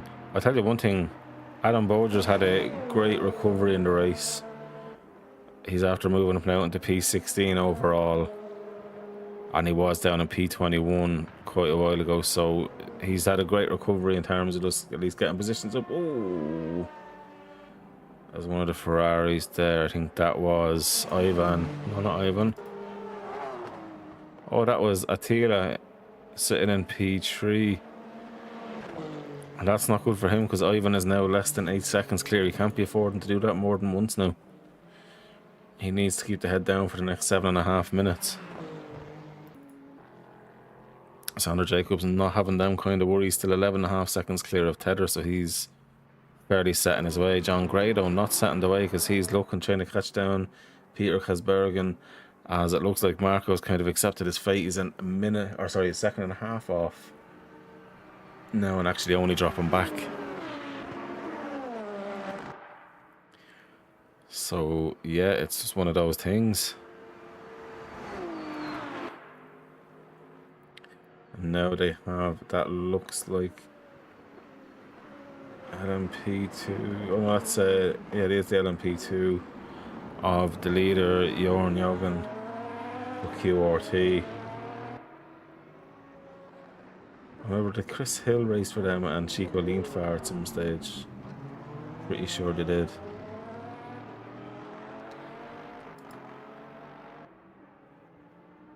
Interesting.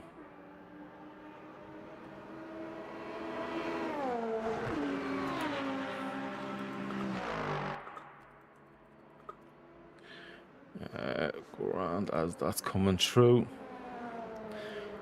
With 6 minutes left on the clock now. Is there anything more closer than John Gray and Kaz Bergen? There is not. So we're going to stick with this. And this is for P4 and P5 in the GT3 class. With just under 6 minutes to go here. Iron Lynx QRT. Nicely set up. Possibly a bit of rubbing, but rubbing's racing once it's not too aggressive. I don't know why he's trying to show the nose again. That's obviously never going to happen for him there. The one thing, the BMW is able to ride the curves slightly better than the likes of the Lambo. So, but the Lambo has the overall edge. I think Justin Hoffman is absolutely, yeah, he disconnected and is gone, unfortunately for him. I just wanted to keep an eye on that. So Peter Karsberger has lost out to John Gray, and it looks like it's going to stay that way.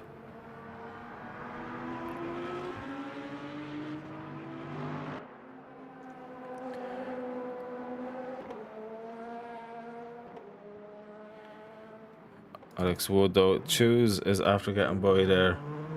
So he's now up into P21. It was Perrin then behind Perrin, giving it all he can do.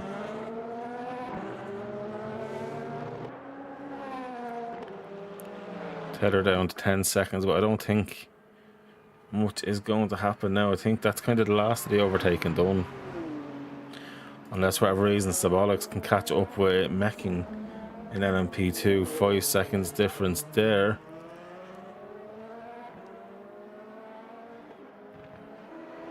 Aston Martin flashing the lights any mile away. It's hilarious. That sounds so good though. The LMP2 sounds amazing also. So yeah, down to 4 minutes now on the clock, guys. Gals and anyone else in between watching.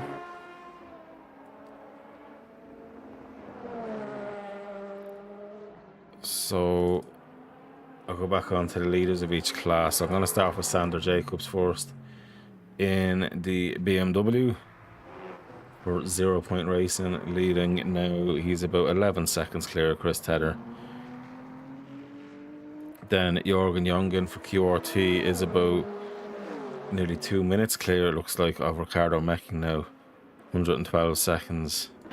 Brian O'Sullivan is about 1 minute and 15 seconds clear, or a bit more, of Britt Batiste. Doing a great job for 0 Point Racing. So they're getting a double win this evening in each respective class of GT3 and of the hypercars. And QRT taking the top spot of the other one. But Chris, for Amigos, to be fair, is having a stellar job for his hosted race in GT3, running in P2. Down now under 10 seconds, 9.5 seconds. So, yeah, Chris definitely giving it all he can do. So weird seeing him driving a Lamborghini, though, I will say. Because he hated it in ACC, so I'm wondering what's changed from here.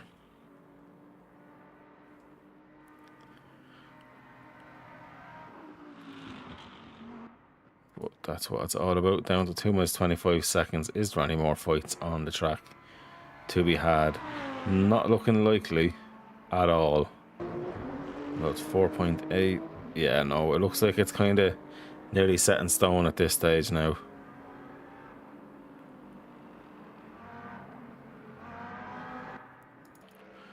Just pairing up with 21 is just off and has not been able to reconnect. I just was keeping an eye on him because I feel bad for him. He was having a great race. To disconnect so soon to the end of the race is quite heartbreaking. There's a little bit of a late break, but gets it sorted there for Lewis Perrin. Alex Wood still having a good job as well. Kenton splitting P21 overall.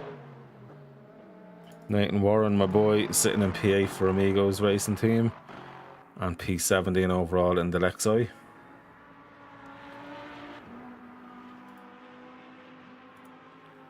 I love seeing that the Lexus is being used so much. Sounds amazing. So with a minute left to go, I think it's only fair to sit on with Ryan O'Sullivan, as essentially this is going to be the last lap for Ryan O'Sullivan once he crosses the... Oh no, this is going to be the last lap, because he's just crossed the finish line and started his last lap. So yeah, Ryan O'Sullivan, pole position, and yeah, literally less than a lap away now from a victory. His fastest lap of the race, I think, was a 3:30 as well, so he's been absolutely on it.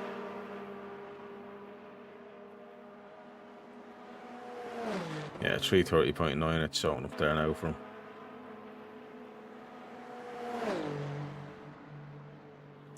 As it's starting to get a bit of daytime, is it? The way the clock is doing, or maybe it's just the lighting.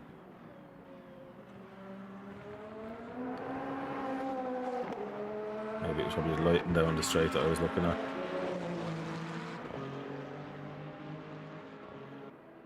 Oh, it's definitely looking a bit brighter. Yeah, it's definitely much brighter now. So I wonder what the multiplier was with Chris. No one, I was surprised it wasn't a 24 times multiplier. But yeah, Ryan O'Sullivan here has definitely been in a class of his own today. That's it, the timer is down. This is him on his last lap. Everybody will be starting their last lap.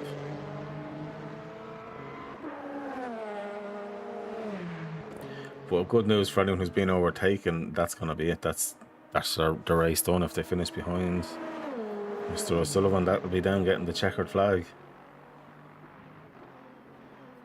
So that looks like P1 about to overtake P1 of the LMP2s. So Ryan is definitely going to overtake the LMP2 for one more time, making him lapping Joran Jongen twice. Jongen giving a little flash of encouragement there, giving a wave as well. He's happy now because he'll be coming across the line with a race win once he pulls up right behind us. So they'll be taking essentially the checkered flag at the same time. So I think that's quite a cool thing also. Ryan should let off and just go across with him. I think that would be awesome.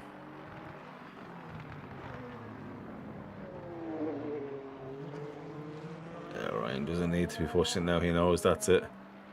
This is a cool down lap for Ryan more so than anything else.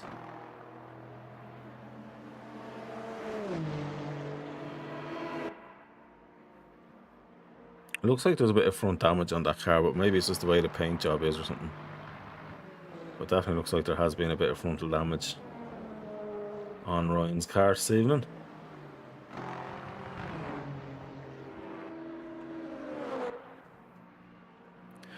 But yeah, fantastic race for Ryan.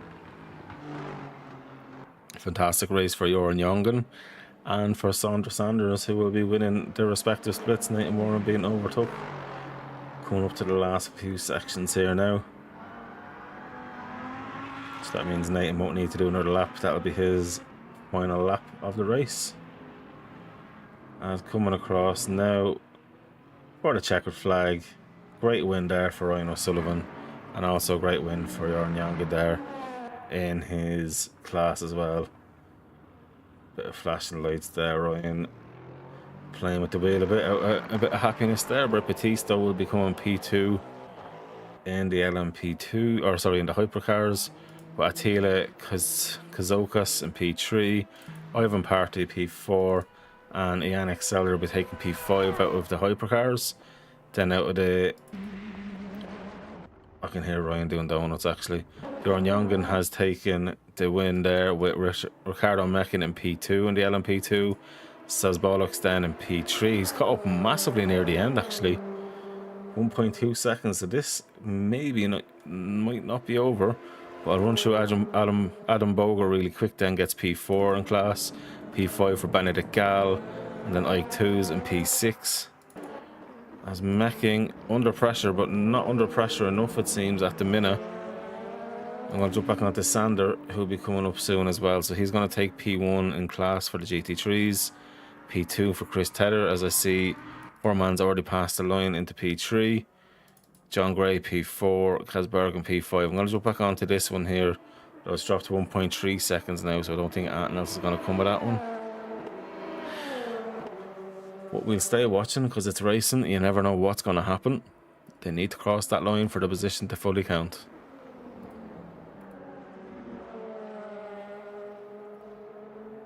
Well, it looks like that is going to be it in terms of the gap. Yeah, just looking at it there. It's pulled out a little bit now, so what I do appreciate is they were both giving it all the way to the end as well.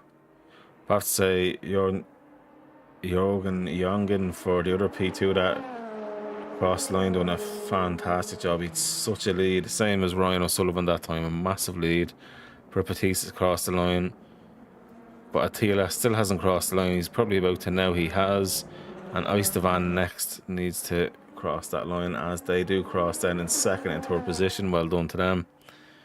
Sander Jacobs still yet to cross the line, as is Chris Tedder. With Chris Tedder, 7.4 seconds. So Chris was starting to really get in the swing of things in the last few minutes, starting to pull a lot of time. But Sander Jacobs for 0 Point Racing is going to make 2 wins for that team this evening.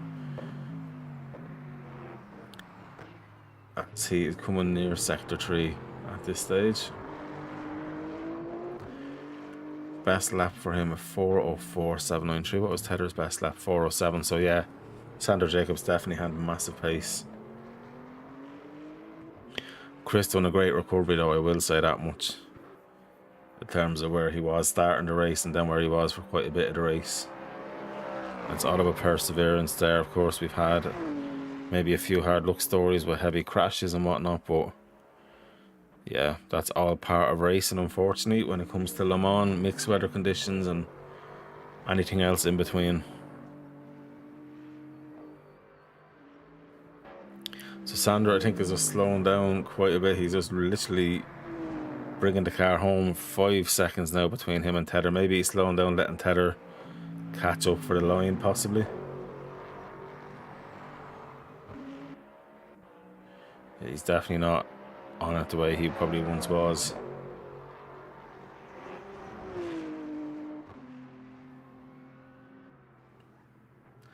Heavy on the brakes now for the last time.